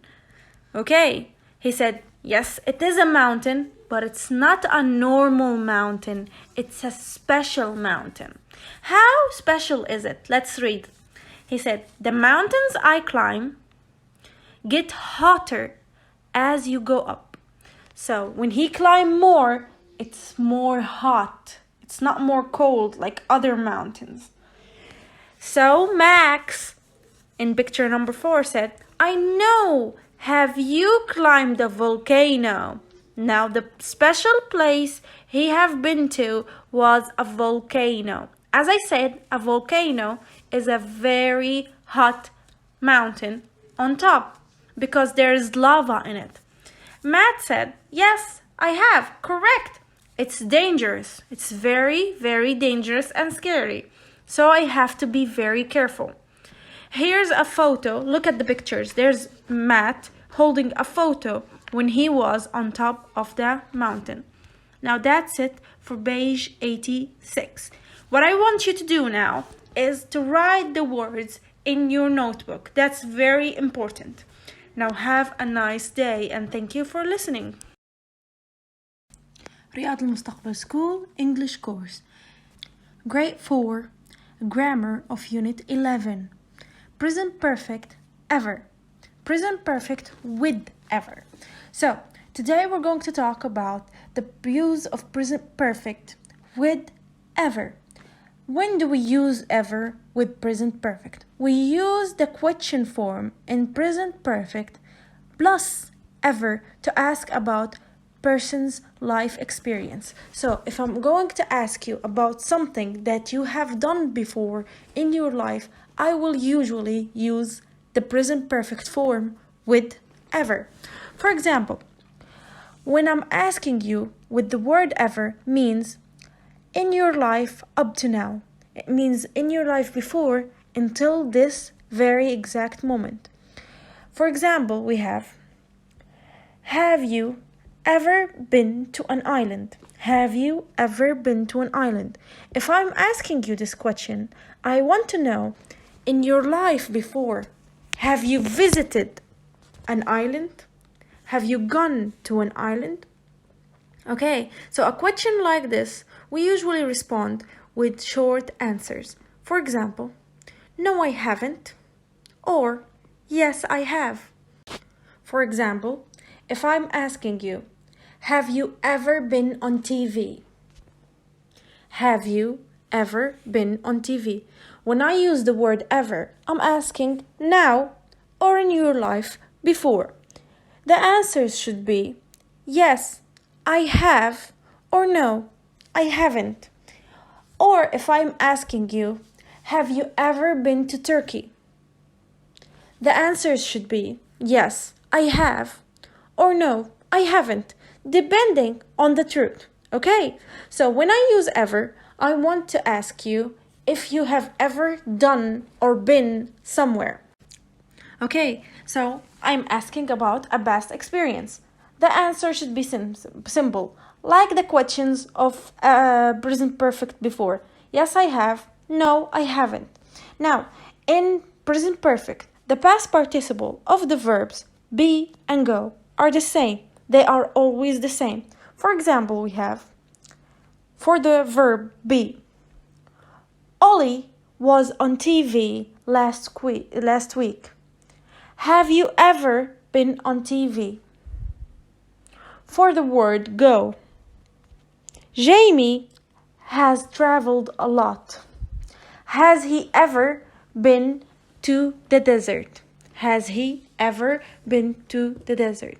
So, be and go are different verbs, but in this form, they have the same past participle. They mean the same thing.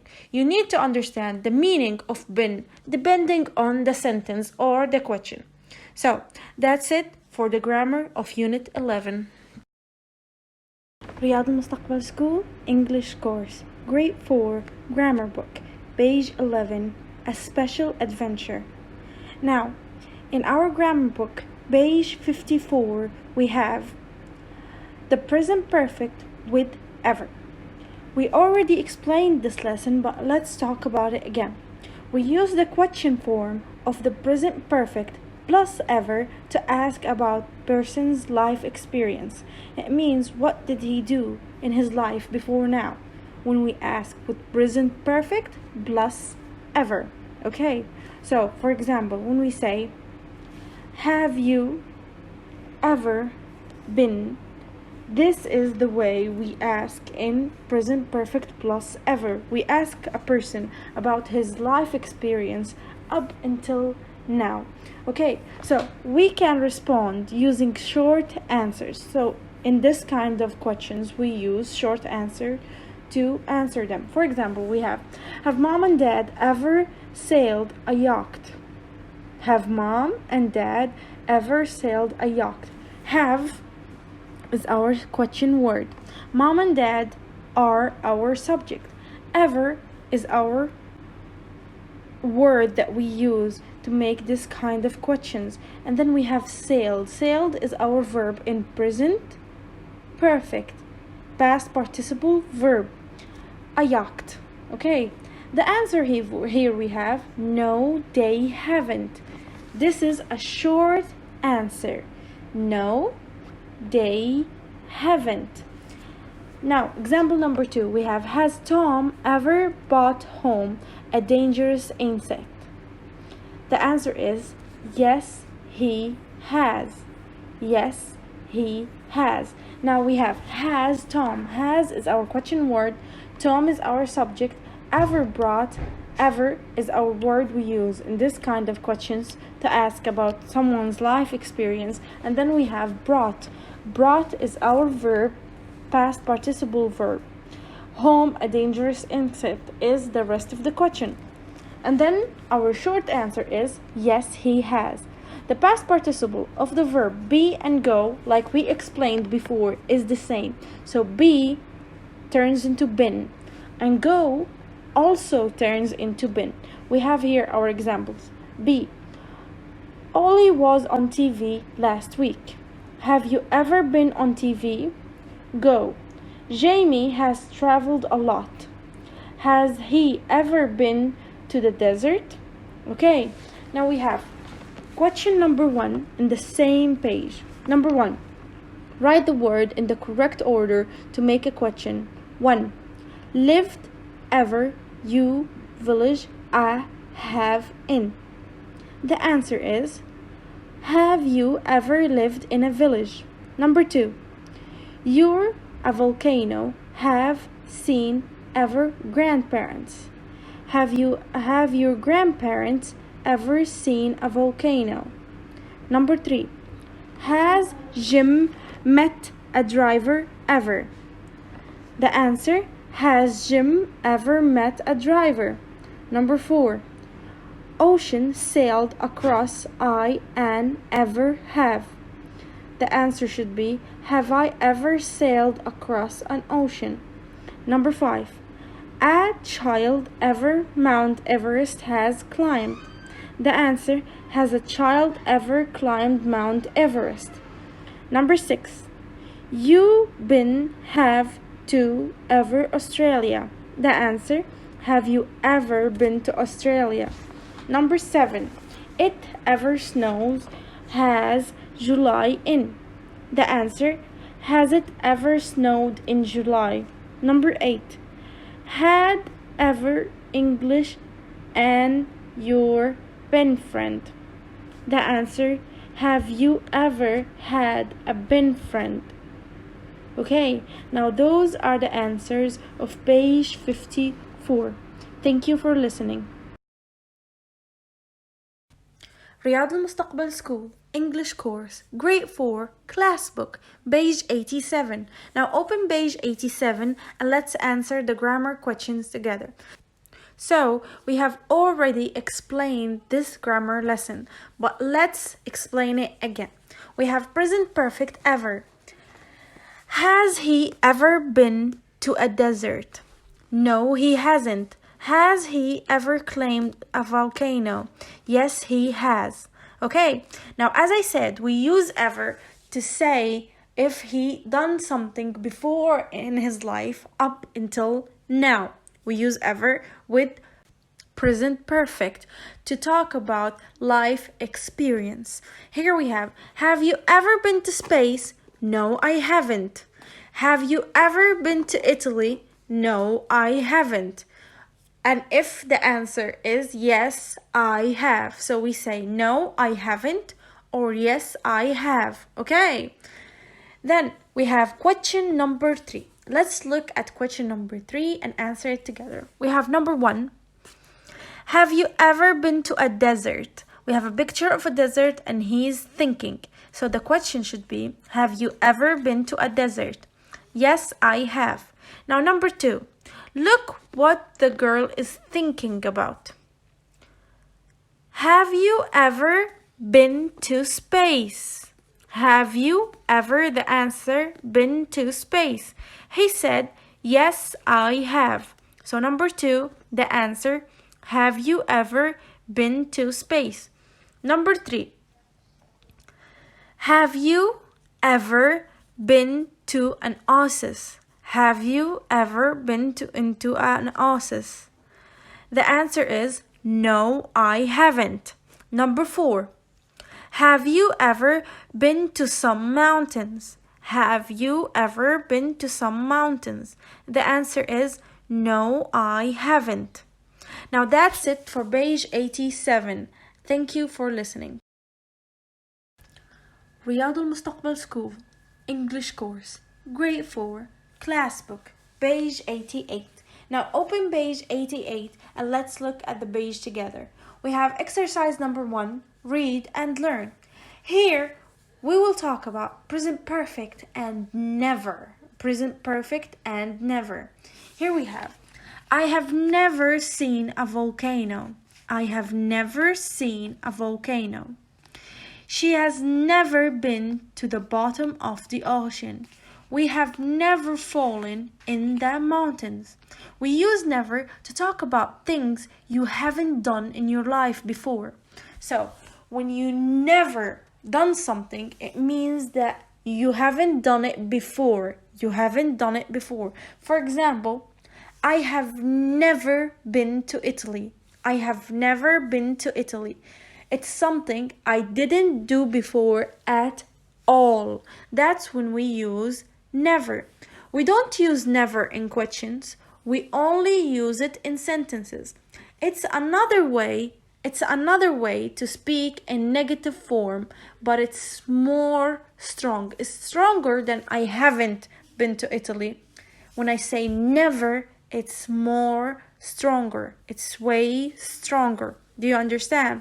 So, let me give you another example. I have never beaten my brother. I have never beaten my brother. That means he always beat me. Okay. I have never driven this car. I have never driven this car. So when I say never, it's way stronger than when I say I haven't. It's a way stronger negative form. Again, we use never to talk about things in your life that you have not done before, up till now. Again, look at the small box. We have see, seen, past participle. Go, been, past participle. Fall, fallen, past participle. We have number 2, speaking. Choose a person, ask and answer. So we have number of person. We have Dave, Alice, Dom, and Libby. And then we have climbed a mountain, been to space, been to a desert, seen gorillas in a rainforest. Here, if we were in class, we would have done this question in pairs and as a group activity. But since we are not in class, I will only explain it, and then I want you to do it yourself with a brother or a sister or with your mom or father. Now let's look at the questions here. We have this person have climbed a mountain and been to the desert, but he has never been to space or seen gorillas in a rainforest. It's Alice. So you'll need to describe each person according to the table, and someone else needs to guess which person you are talking about, like what we used to do in class before. Do you understand? Now we have number 3. Now write sentences about what the people have and have never done. Now this number 3 is your homework. You will need to write sentences about Dave, Alice, Dom, and Libby in your notebook. This is very important for you to do. Now we have 4, the last part of our page is our song. Listen and sing. One day soon. Now let's listen to the song together. One day soon.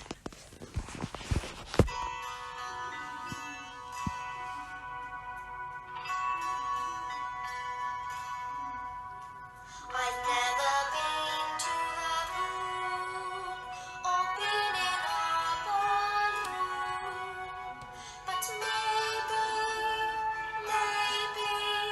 I will one day soon.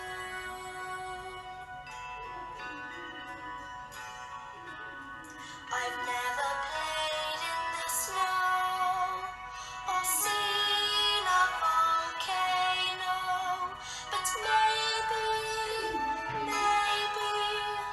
one day I will go.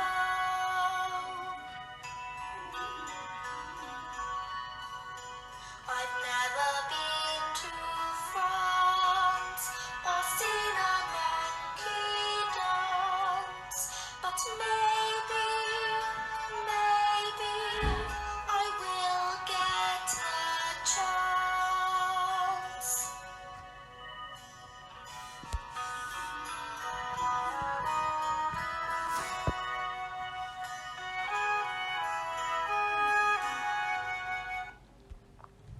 Now, this is our song. The song is called One Day Soon. So, we have a girl who is thinking about stuff she have never done before. When we say never, it means she have not done them before in her life. Now, she says, I have never been to the moon. She said she have never been to the moon or been in a balloon or been in a balloon. Look at the picture. The first thing in her picture is a balloon. But maybe I will one day soon. She said maybe one day in the future she will do those things.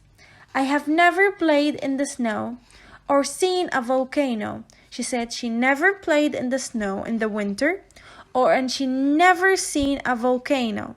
But maybe one day she will go. I have never been to France. She have never been to the country France, or seen a monkey dance, and she have never seen the animal monkey dance. But maybe she will get the chance. And she said maybe one day she will be lucky and do all of the things she wants to do. Now that's it for page 88. Thank you for listening, and I hope you had fun. رياض المستقبل School English Course Grade 4 Class Book page 89. Now open page 89 and let's look at the page together. We have phonics and spelling. Phonics and spelling. Number 1. Listen, point and repeat. As always, we're going to listen to some words, point at them and repeat. Now let's listen together. Feather. Bread. Head. Heavy. Spend. Tent. Present. Help. Listen and repeat. Feather. Bread. Head. Heavy. Spend. Tent. Present. Help. Okay, now we have listened to the words together. I want you to listen again and repeat. Feather. Bread. Head. Heavy. Spend. Tent. Present. Help. Now let's go over them one more time. We have EA, feather. EA, bread. EA, head. EA, heavy. Then we have E, spin. E, tent. E, present. E, help. Now here, EA and E both pronounced the same. We have feather, spent. Bread, tent, head, present, heavy, help. So we have EA and E, and those words sounds the same. Now we have exercise number 2. Listen and read. Number 1. Look! I've got red feathers on my head. Number 2. Look at all this bread. It's very heavy. Help me put it in the tent. Number 3. I'm going to spend my coins at the shop. I'm going to buy a present for Fred. Okay, now we have already listened. What you need to do is read them on your own. After you finish reading, circle the words with EA, underline the words with E. Now this is your homework. What you need to do is circle the words with EA, underline the words with E. Let's listen one more time. Number 1. Look! I've got red feathers on my head. Number 2. Look at all this bread. It's very heavy. Help me put it in the tent. Number 3. I'm going to spend my coins at the shop. I'm going to buy a present for Fred. Now, those are our small sentences where you need to take out EA or E. So, underline words with E and circle the words with EA. Again, this is your homework. We have question number 4. Match and write. We have number 1 is already solved. We have bread. EA. Number 2, we have a picture of present. Present. So present is pronounced, it's spelled PRESENT. Present. So present have an E. So should we connect it with EA or should we connect it with E? We should connect it with E. Number 3, we have a picture of someone handing money. So number 3, spend. Spend. When you have money and you give it away for something else. Spend. Spend is spelled S-P-E-N-D. Spend. Spend have an E. So we should connect it with E. And then we have number 4. We have 10 kilograms. 10 kilograms are heavy. Heavy. H-E-A-V-Y. Heavy. So heavy have E-A. EA, should we connect it with EA or E heavy? We should connect it with EA. And then we have number 5. We have a picture of a feather. So we should write feather. Feather is spelled F-E-A-D-H-E-R.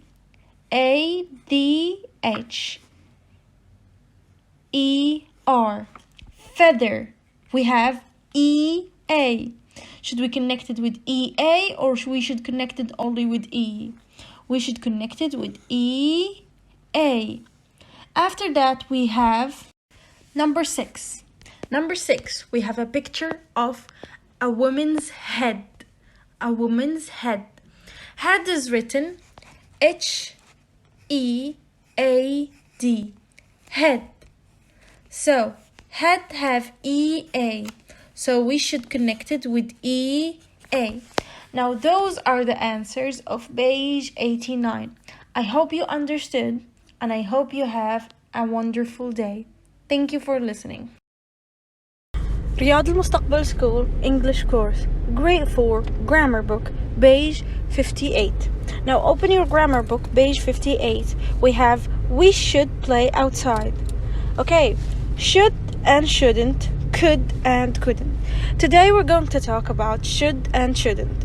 We already discussed that we use should and shouldn't to give advice or to say when something is good for you to do or it's not good for you. So here in the book, to give advice we use should or shouldn't plus base form. For example, I'm tired. I'm tired. So we use should or shouldn't depending on the advice. If something is good for you, we use should. Or if we want to give a positive advice, we use should. If we want to give a negative advice or something is not good for you, we use shouldn't. Plus base form of the verb. It means the infinitive of the verb. Here we have I am tired. You should go to bed earlier. I am tired. You should go to bed earlier. Another example, I didn't finish. You should have started early. You should have started early. Okay, now we have Billy got a backache. He shouldn't play football.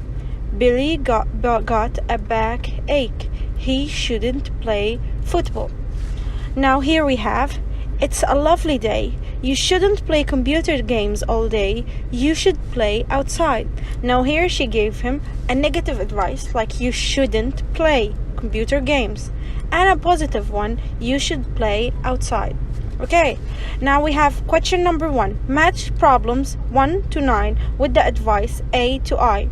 Write sentences with should or shouldn't. So we're going to match in the first part of the question and then we're going to write the answer in the second part of the question. So number 1, I can't study for my exams. The answer is C. You should sit in the library. You should sit in the library. Number 2, I am getting fatter. I am getting fatter. We should match it with D. You do more exercise. Do more exercise. Now you're going to take the two sentences and you should add you should. You should. I am getting fatter. You should do more exercise. Number 3. I've got a headache. Now, number 3 should be matched with I. Don't talk. I have got a headache.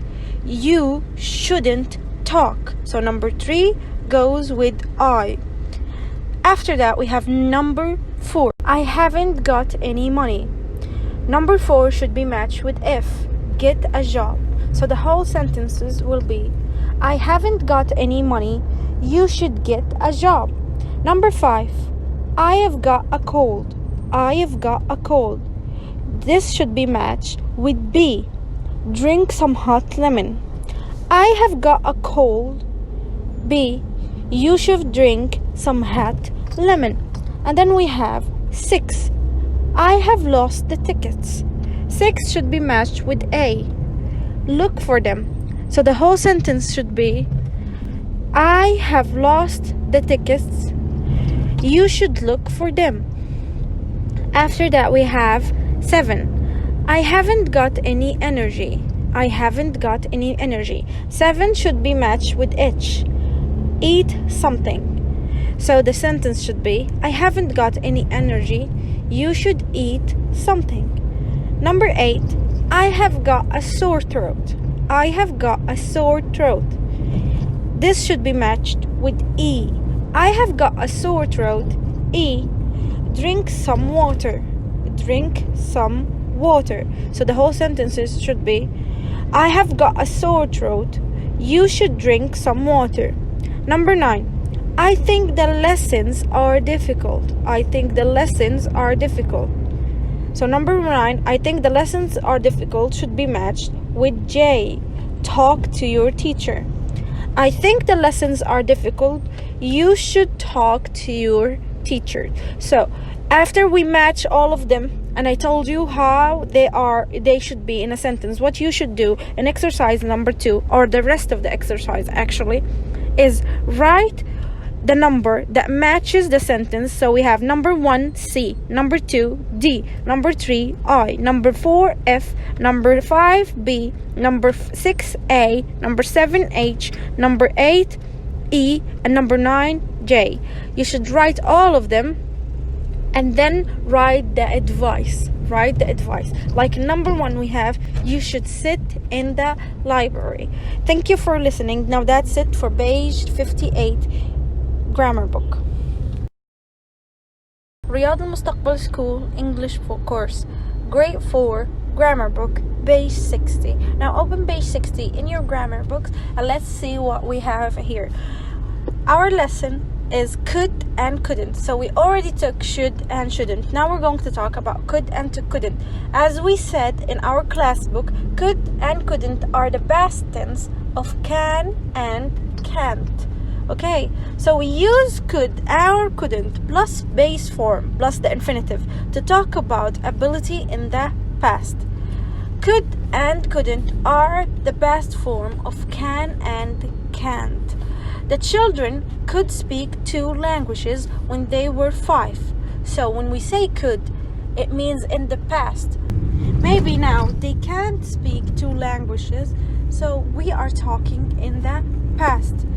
Number 2, he couldn't see the board because he needed glasses. He couldn't see. When we say he couldn't, it's the past tense of can. It means this happened in the past. Maybe now he can see because he have his glasses on. We can also use can with could in a sentence to compare between 2 situations, one in the past and one in the present. Like here, Max couldn't speak French when he was young, but he can now. So when we say he couldn't speak French, that's in the past, but he can now, it's in the present. So we are comparing between 2 situations about the same person, one in the past and one in the present. After that, we have a few months ago, Arena couldn't swim. Past. She can now. Present. So she couldn't swim in the past. So that's why we could use couldn't. But she can now. And then we have question number 4. Circle the correct answer. Let's start with number 1. Number 1 is already solved, but let's start with it. I can do gymnastic when I was young. I could do gymnastic because number 1 is a past sentence. Number 2, why couldn't you? Can you come to the party? It was great. So we should use couldn't because this question is in the past. Number 3, Ethan couldn't play football because he hasn't got his trainers. Can't because this is about the present. Number 4, Dad could drive when he was 14, but he can now. Dad couldn't drive when he was 14, of course, because he was young, but he can now.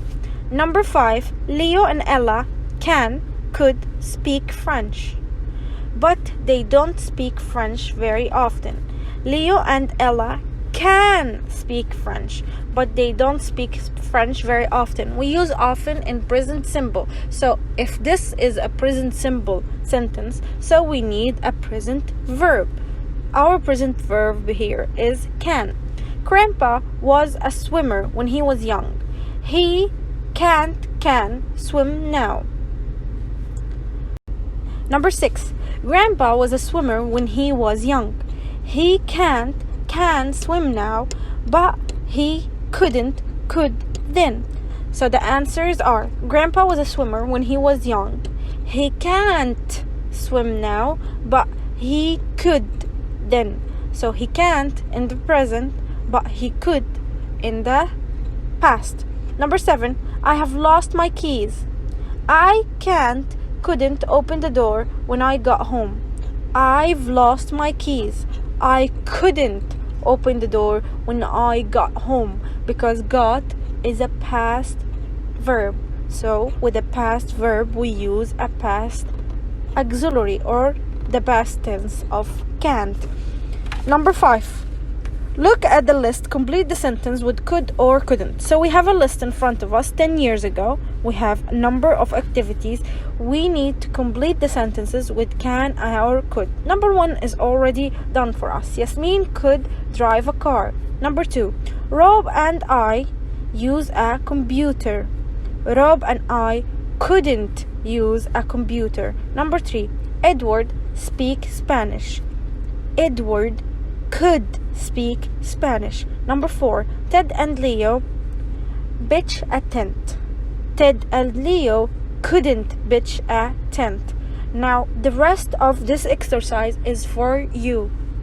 It is your homework. Try to do it on your own depending on the activities we have in the list. If there is a tick next to the activities, it means that you should put could. If there's a tick, it means you should put couldn't. Thank you for listening. This is the end of page 60 grammar book. رياض المستقبل School English course grade 4 class book page 92.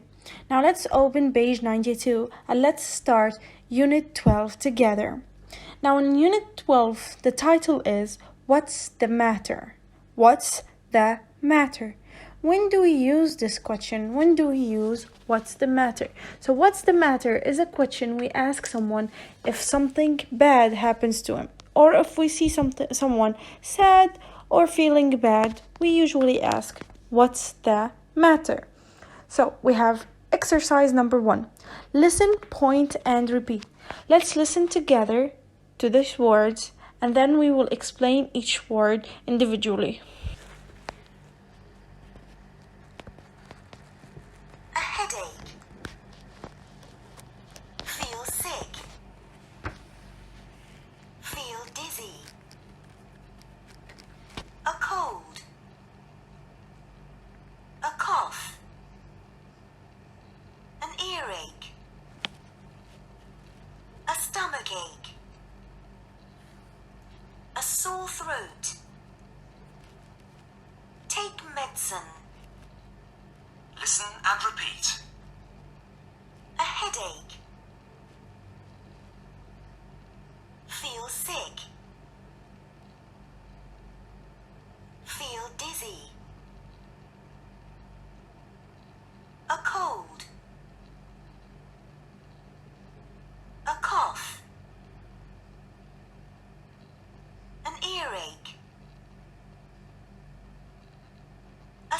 ache. A sore throat. Take medicine. So after you listened, I want you to write these words in your notebook. When you finish writing them, we have the first word is a headache. A headache is pain you feel in your head, especially the part where your brain is. Okay, you can't think, sometimes you can't speak, and you feel pain in your head. Sometimes you even get dizzy from this pain. After that, we have feel sick. Feel sick is a feeling when you have and you will throw up or you don't feel well and you can't eat anything and you can't swallow anything because you feel like you're going to throw up. This what feel sick mean. Then we have feel dizzy. Feel dizzy when the world around you is spinning and you can't think clearly and you feel nauseous. After that, we have a cold. A cold when you cough and sneeze. This is a cold when you cough and sneeze, and sometimes you have a high temperature. After that, we have a cough. A cough is the voice we make when we trying to get something out of our throat, like this. This voice is called a cough. We usually have it when we are sick. After that, we have an earache. An earache is pain we have in our ears. The pain we have in our ears. Any pain, it can be from any disease. After that, we have a stomach ache. So as you can tell from now, everything that have ache in it, it talks about pain. So a stomach ache is a pain we have in the stomach. After that, we have a sore throat. A sore throat. A sore throat is when our throat hurts and it's infected and we can't swallow or eat anything.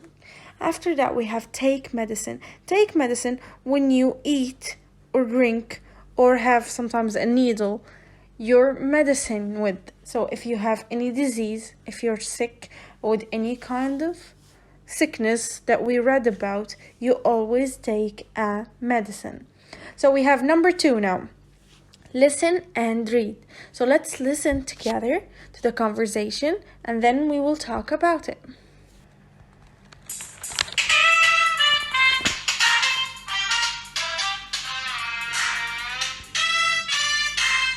Max, what's the matter? You haven't eaten your dinner. Sorry, Mum. I've got a stomachache and a headache. I feel sick. Oh dear, I think you're ill. You should drink some water and go to bed. There were lots of cakes before. Has anyone seen the others? Oh, sorry, Mum. I ate some. In fact, I ate quite a lot. But you shouldn't eat cakes when you've got a stomachache. I ate the cakes before I got a stomachache. You couldn't eat your dinner, but you could eat all those cakes. So that's why you feel sick. Now you can't go to your friend's house this afternoon. Sorry, Mum.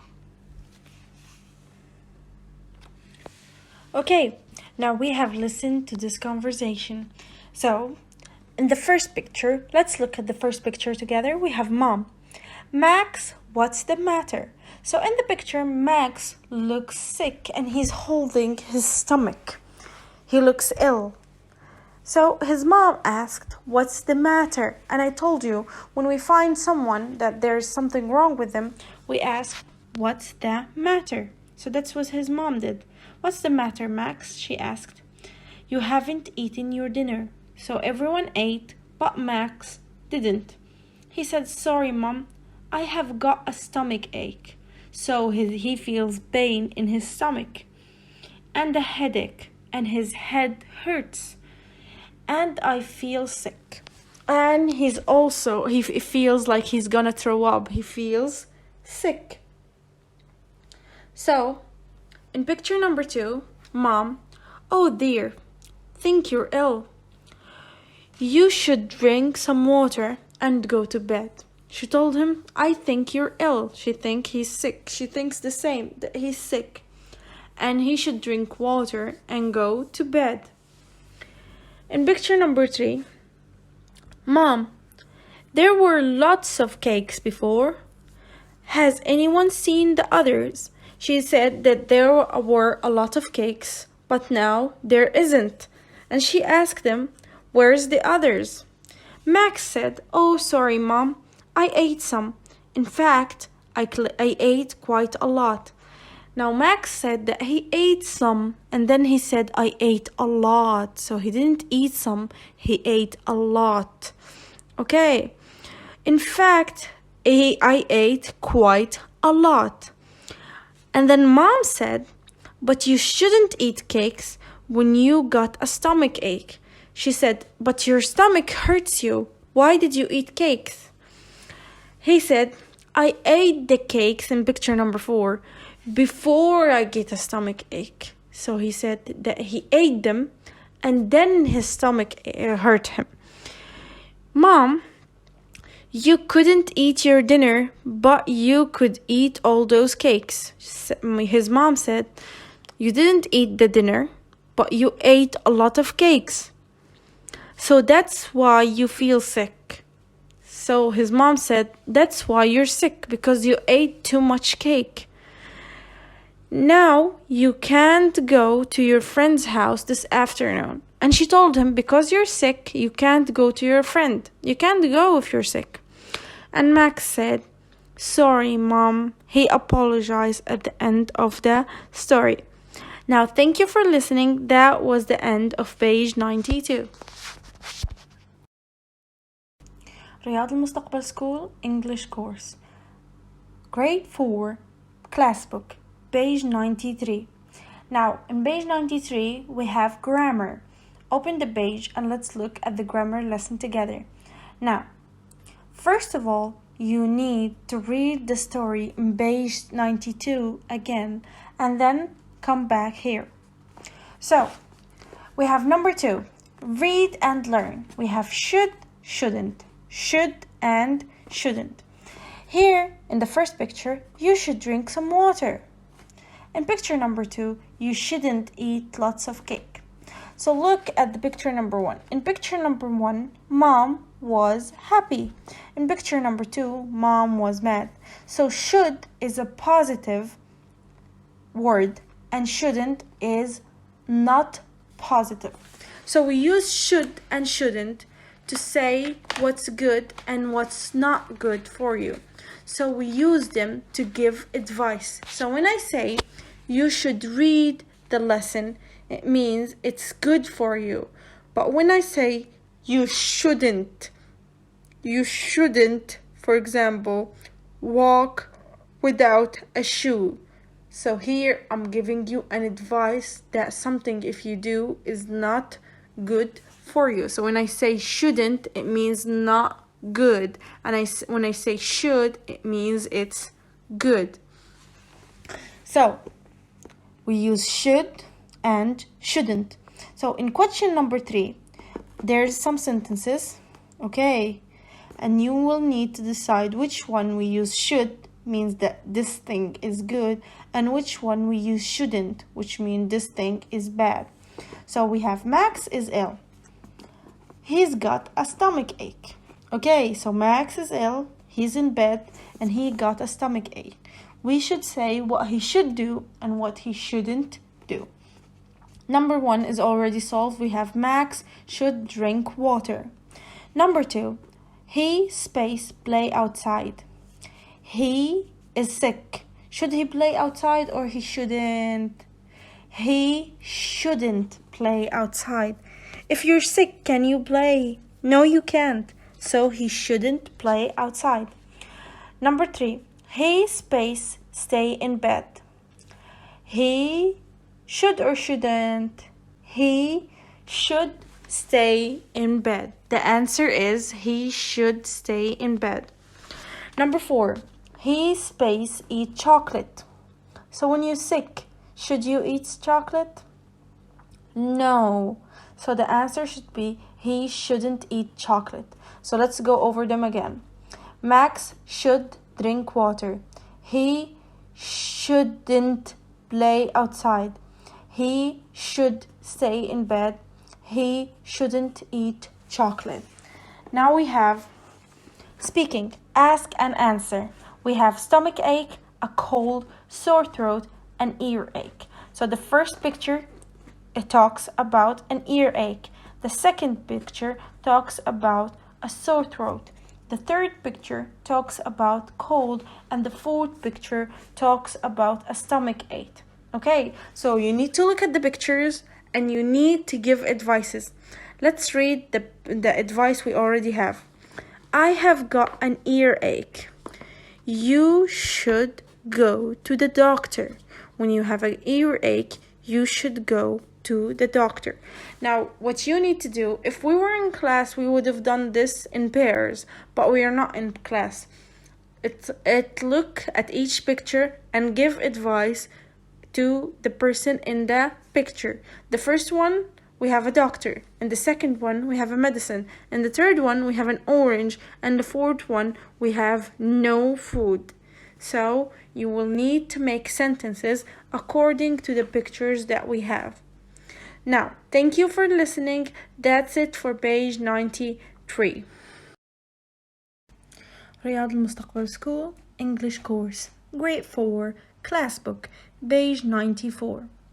Now we have lesson 3 grammar and song. So in this lesson we have a grammar and then a song. Number 1, read and learn. Could and couldn't, could and couldn't. So in the last lesson we talked about should and shouldn't. So should talks about what's good for you to do, and shouldn't talks about what is couldn't for you to do. Now here we have could and couldn't.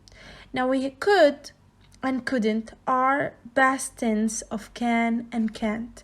So could is the past of can. So when we say I can swim, it means I can now.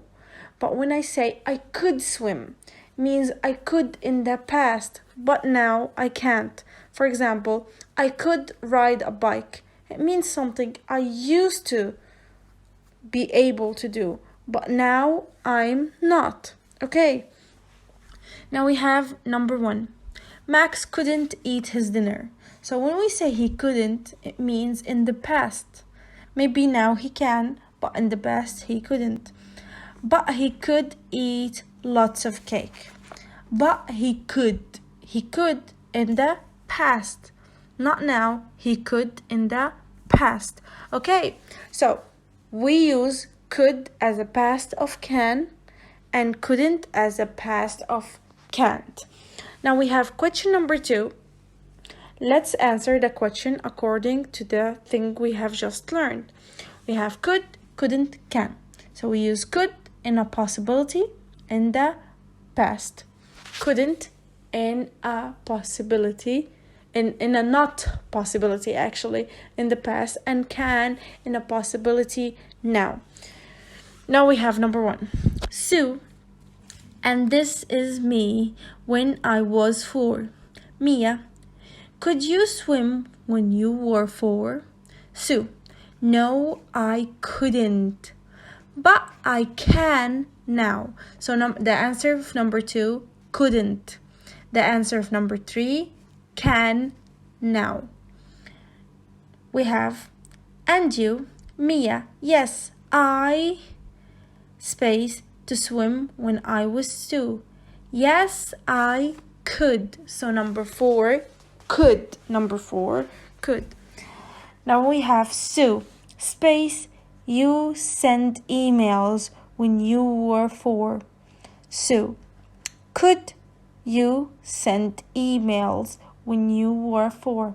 Mia, no, I couldn't, but my brother showed me how to send emails last year.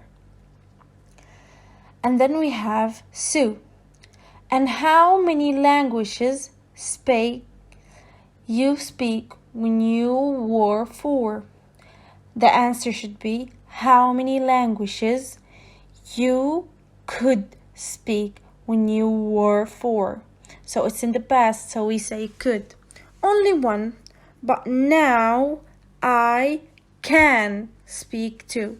Now is in the present, and in the present we use can. So let's go over the answers again. We have no, I couldn't, but I can now. So number 2 couldn't, number 3 can.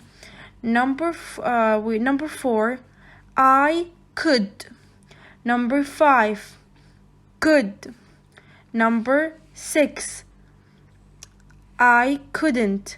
Number 7 could. Number 8 can. Okay, can. Now we have number 3, speaking. Ask, answer. You can use some of these verbs. So we have ask and answer. We're going to ask questions and answer them. And we should use the verbs read, ride bike, use phone, write in English, count to 100. What could you do when you were 5 years old? What couldn't you do? So we have, could you read when you were 5 years old? Could you ride a bike when you were 5 years old? So you should write these questions and answer them in a piece of paper or in your notebook. If we were in class, we would have done this in pairs, but we are not in class right now. So the best thing to do is write the questions and answer them for yourself on your own at home. And now we have number 4. Listen and sing. We're going to listen to the song together. The song is called When I Was a Baby.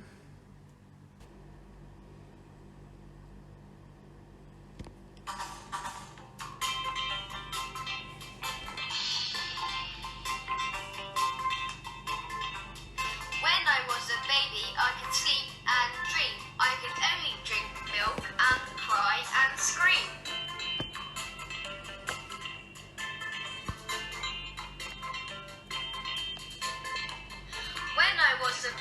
I couldn't talk. I couldn't go to school and I couldn't walk. But now that I am older, I can go to school. I can read and play. Growing up is cool.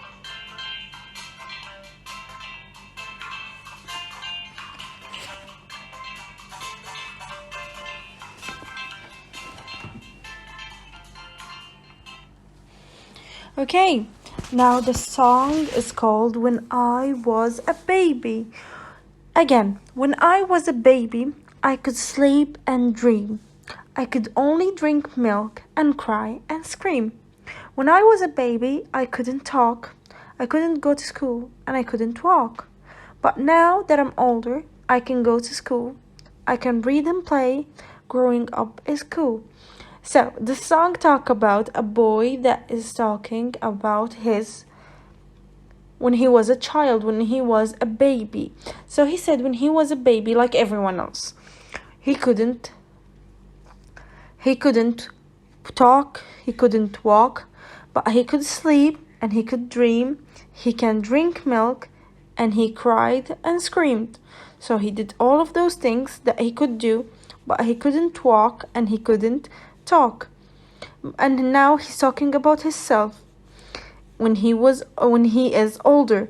He said, now I go to school, I can go to school, and he can read and play, and he said growing up is cool.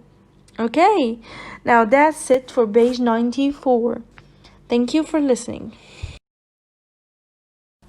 رياض المستقبل School English Course Grade 4 Class Book page 95 Phonics and Spelling. So today we have a phonics lesson. The letters we are going to talk about are L-E and A-L. L-E and A-L at the end of a word. So the words we have with L-E. So L-E, candle, castle, table, people. And the words we have with A-L are sandal, animal, hospital, cereal. Okay, now we have exercise number 2.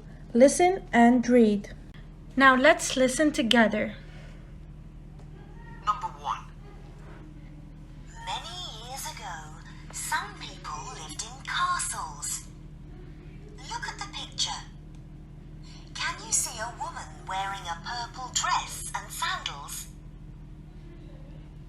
On the table, there is a bowl of apples and a basket full of cereals. There are lots of candles because there weren't any lights many years ago. Number 2. This hospital is for animals. Vets work here, and many sick animals stay here to get better.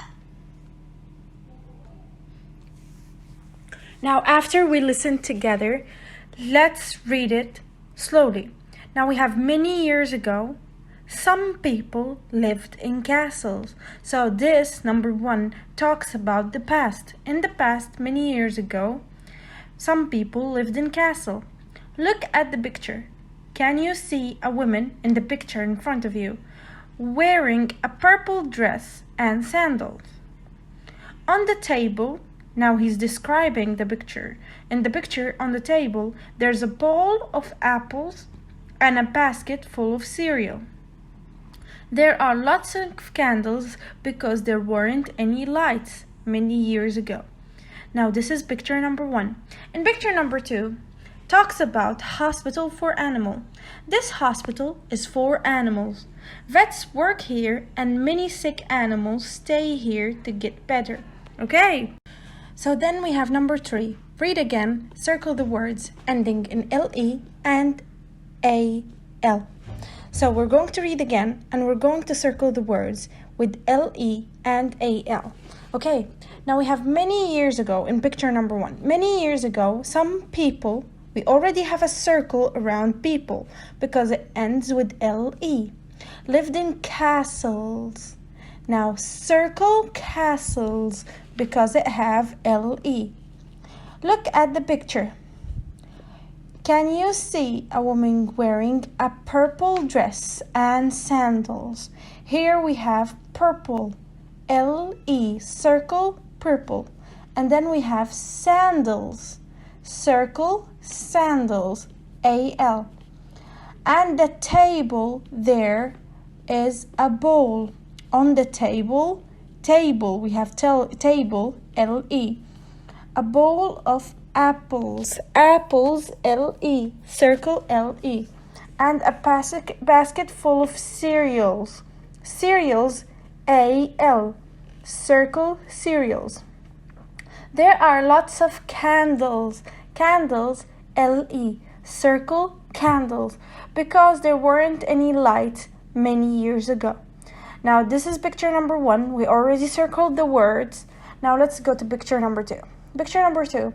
This hospital ends with AL, circle hospitals, is for animals. Animals end with AL, circle animals. Vets work here and many sick animals, again circle animals, stay here to get better. Now the last question we have, write the circled word in the correct box. Now you have words ending in LE from picture number 1 and words ending with AL in picture number 1. The same thing with picture number 2. What you're supposed to do is to write those words in the correct place. So the words we circled, the words you already put a circle around, you need to look at each word. If it ends with LE, you put it in the LE box. If it ends with AL, you put it in an AL box. Now that's it for page 95. Thank you for listening.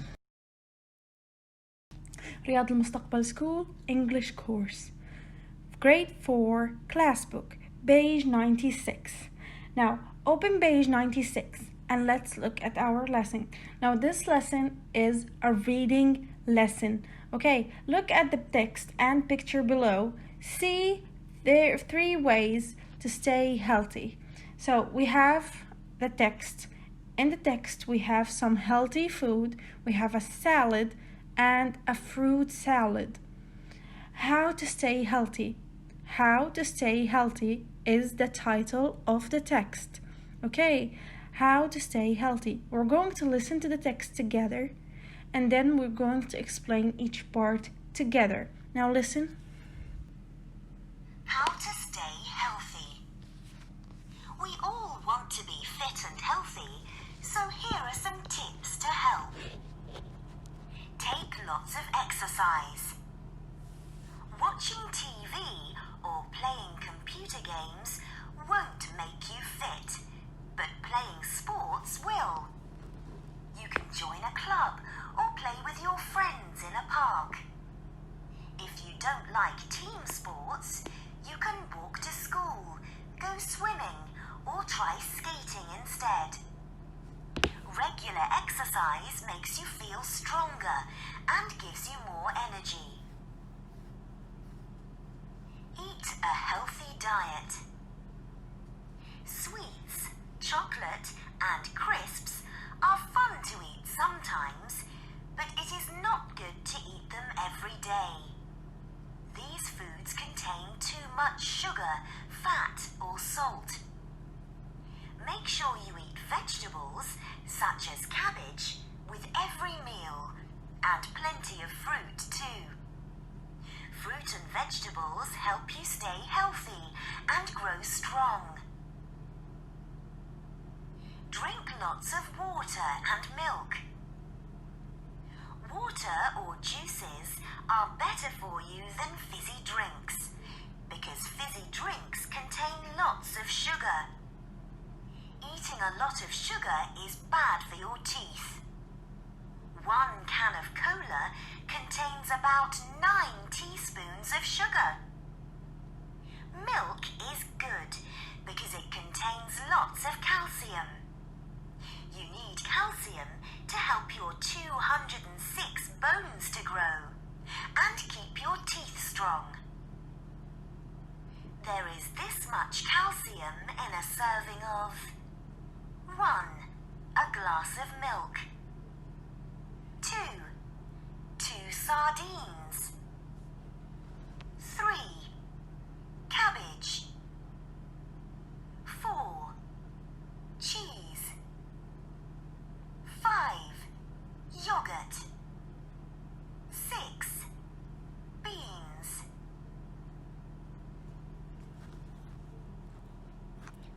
Okay, now after we listen to the reading of this text, we're going to explain it together. So let's start part by part.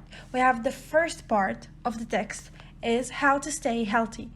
So to stay healthy, it means to stay in a good health, in a good shape. Your body is in a good shape and you don't get sick all the time. So the first thing they wrote is, we all want to be fit and healthy. We all want to be strong and have good health. So here are some tips. So they are going to give us advice on how to stay healthy. To help. Now the first part of the text, now let's listen to it again together. Take lots of exercise. Watching TV or playing computer games won't make you fit, but playing sports will. So in the first part, they are saying that if you sit around watching TV or playing with your computer or PlayStation or any device won't make you fit and won't help your body be healthy. But when you play sport or play outside of the house, when you move your body, when you run, that will help you be fit. So that's what the first part of the text talk about. You can join a club or play with your friends in a park. If you don't like team sports, you can walk to school, go swimming, or try skating instead. So here they say you can join a club or play with your friends. They say you can join a club of any sport you like or play with your friend any game that involves moving. Or if you don't like team sport, if you don't like playing with other people, you can walk to school, go swimming, try skating. Those are sports and activities you can do on your own, and you don't need anyone to help you with them. So when you do those activities, you can stay fit and healthy, and your body stays in a good shape. Regular exercise makes you feel stronger and gives you more energy. So here it says when you move regularly, or when you move at the same exact time every time, this help you be more energetic, they help you get more power, and it also helps you be more healthy. And that's what this whole lesson is about. Okay, so from the first text, we understand that moving instead of sitting around is better for you, for your health and for your fitness and your body. The following paragraph says, eat a healthy diet. Now let's listen to it together. Eat a healthy diet. Sweets, chocolate, and crisps are fun to eat sometimes, but it is not good to eat them every day. These foods contain too much sugar, fat, or salt. Make sure you eat vegetables, such as cabbage, with every meal, and plenty of fruit too. Fruit and vegetables help you stay healthy and grow strong. So here we say that sweets and crisps and fatty foods, sugary foods are bad for you, even though they are yummy and they are so good when you eat them. They are fun to eat, but they are not good for your body. They make you fat, they have too much sugar, they make you sick. The salt and sugar and fat in those foods will hurt your health, and it will make you fat, and it will also affect the way your body works and affect your health. So what should you eat instead? You should make sure that you eat a lot of vegetables, like cabbage, with every meal. So in every meal you eat in a day, there have to be some fruit and vegetables in it. So what we need to do is eating enough fruit and vegetables with every meal, and also eating less sugary and fatty foods. The less salt you eat and the less sugar you eat, the better your health. So the third paragraph says, drinks a lot of water and milk. So the third paragraph talks about liquids that we need to have in our body in order to be healthy. So let's listen to it together, and then we will explain it together. Water or juices are better for you than fizzy drinks, because fizzy drinks contain lots of sugar. Eating a lot of sugar is bad for your teeth. 1 can of cola contains about 9 teaspoons of sugar. Milk is good because it contains lots of calcium. You need calcium to help your 206 bones to grow and keep your teeth strong. So this paragraph talks about the things we need to drink. So what should we drink with the foods that we should eat? Here they said you should drink a lot of water and a lot of milk. And you shouldn't drink fizzy drinks. Fizzy drinks are bad for your bones and they have a lot of sugar. They said 1 can, it means 1 can of fizzy drink like Coca-Cola contains 9 teaspoons of sugar. So 1 can have 9 teaspoons of sugar, and that's a lot of sugar. So what should we do? What should we drink? You should drink milk and water, sometimes maybe natural juices, but you need to drink anything that have calcium. Calcium is very good for our bones and it helps it grow. So at the end of our text we have, there is this much calcium in a serving of. So we have there is this much calcium in a serving of. So we have a chart or a circle.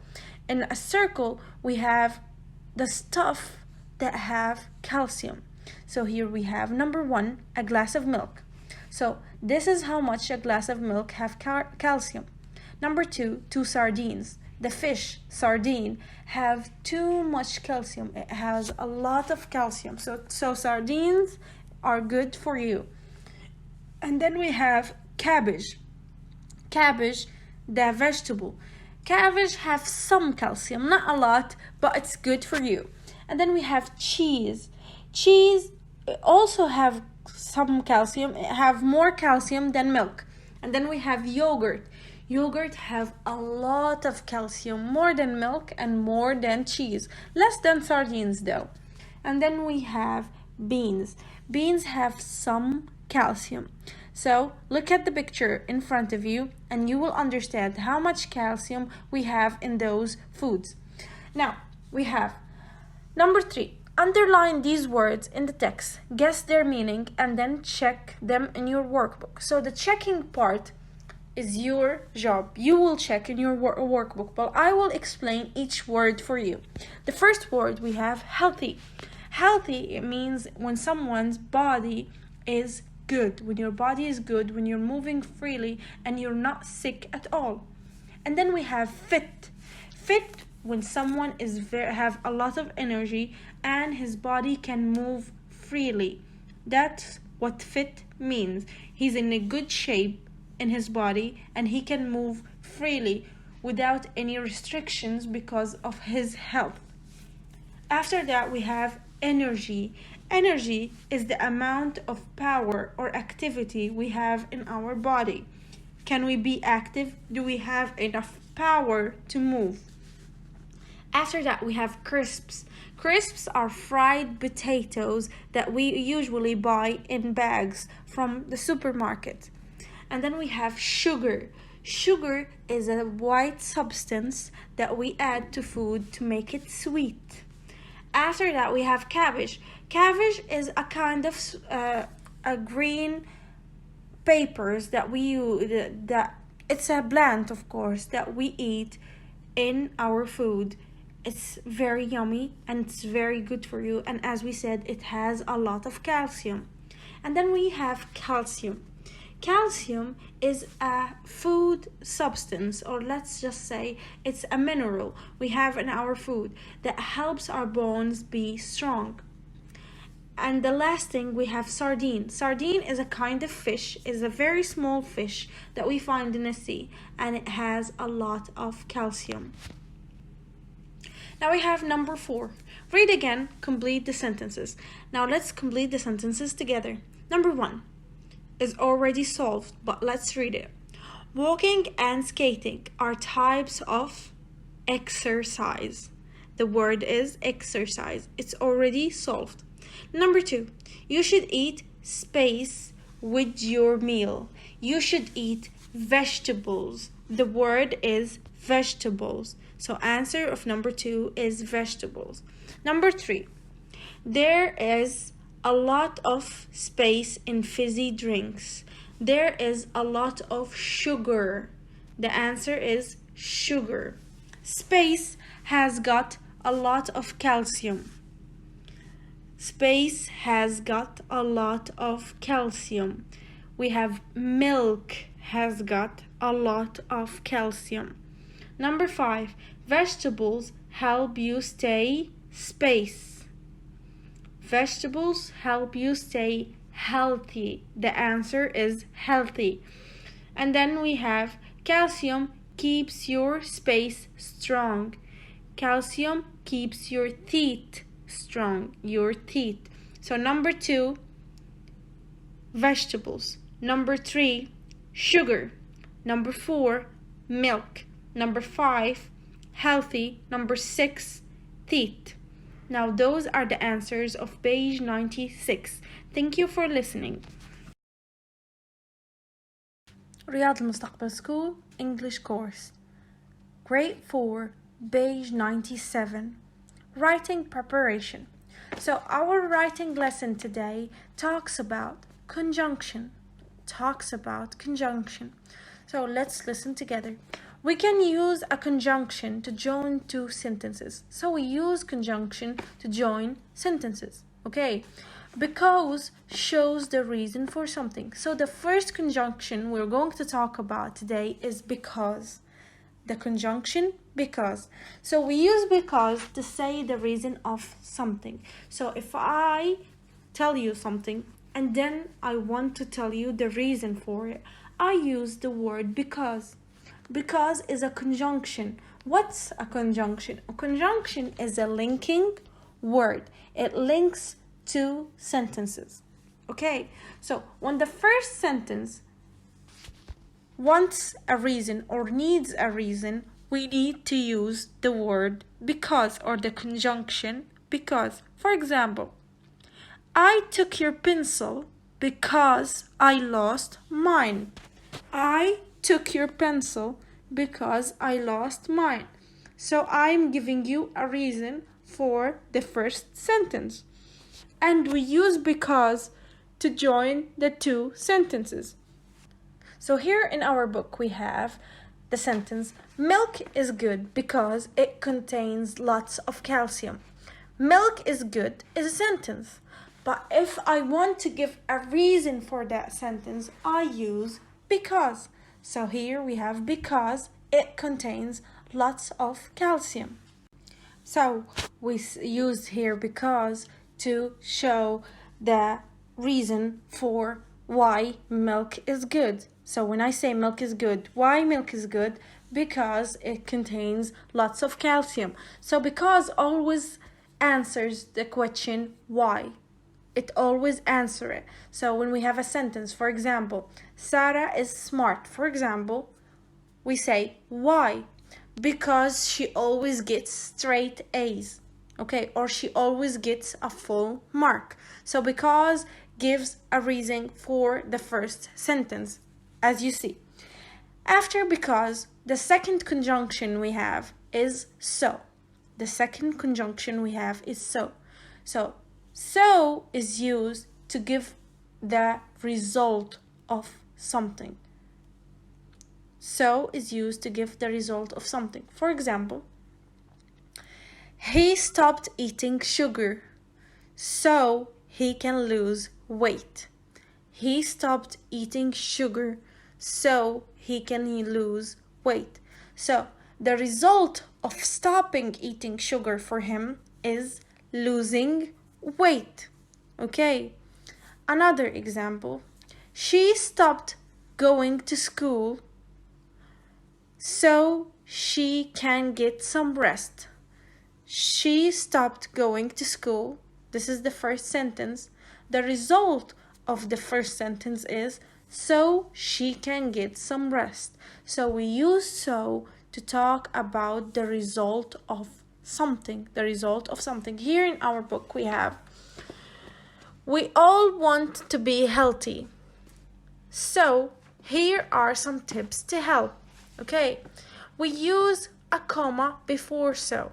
So always before so we have a comma. Okay, now we have question number 4. Match the sentences health. What I want you to do is to close the recording and try to do this question on your own. Take a minute and then come back to the recording because I'm going to give you the answers right now. So the first one is already solved. I drink lots of milk. I drink lots of milk. Here in the book, the answer says to be is D. Because I want strong bones. Because. So why do I drink some milk? Here, as I told you, because always answer the question why.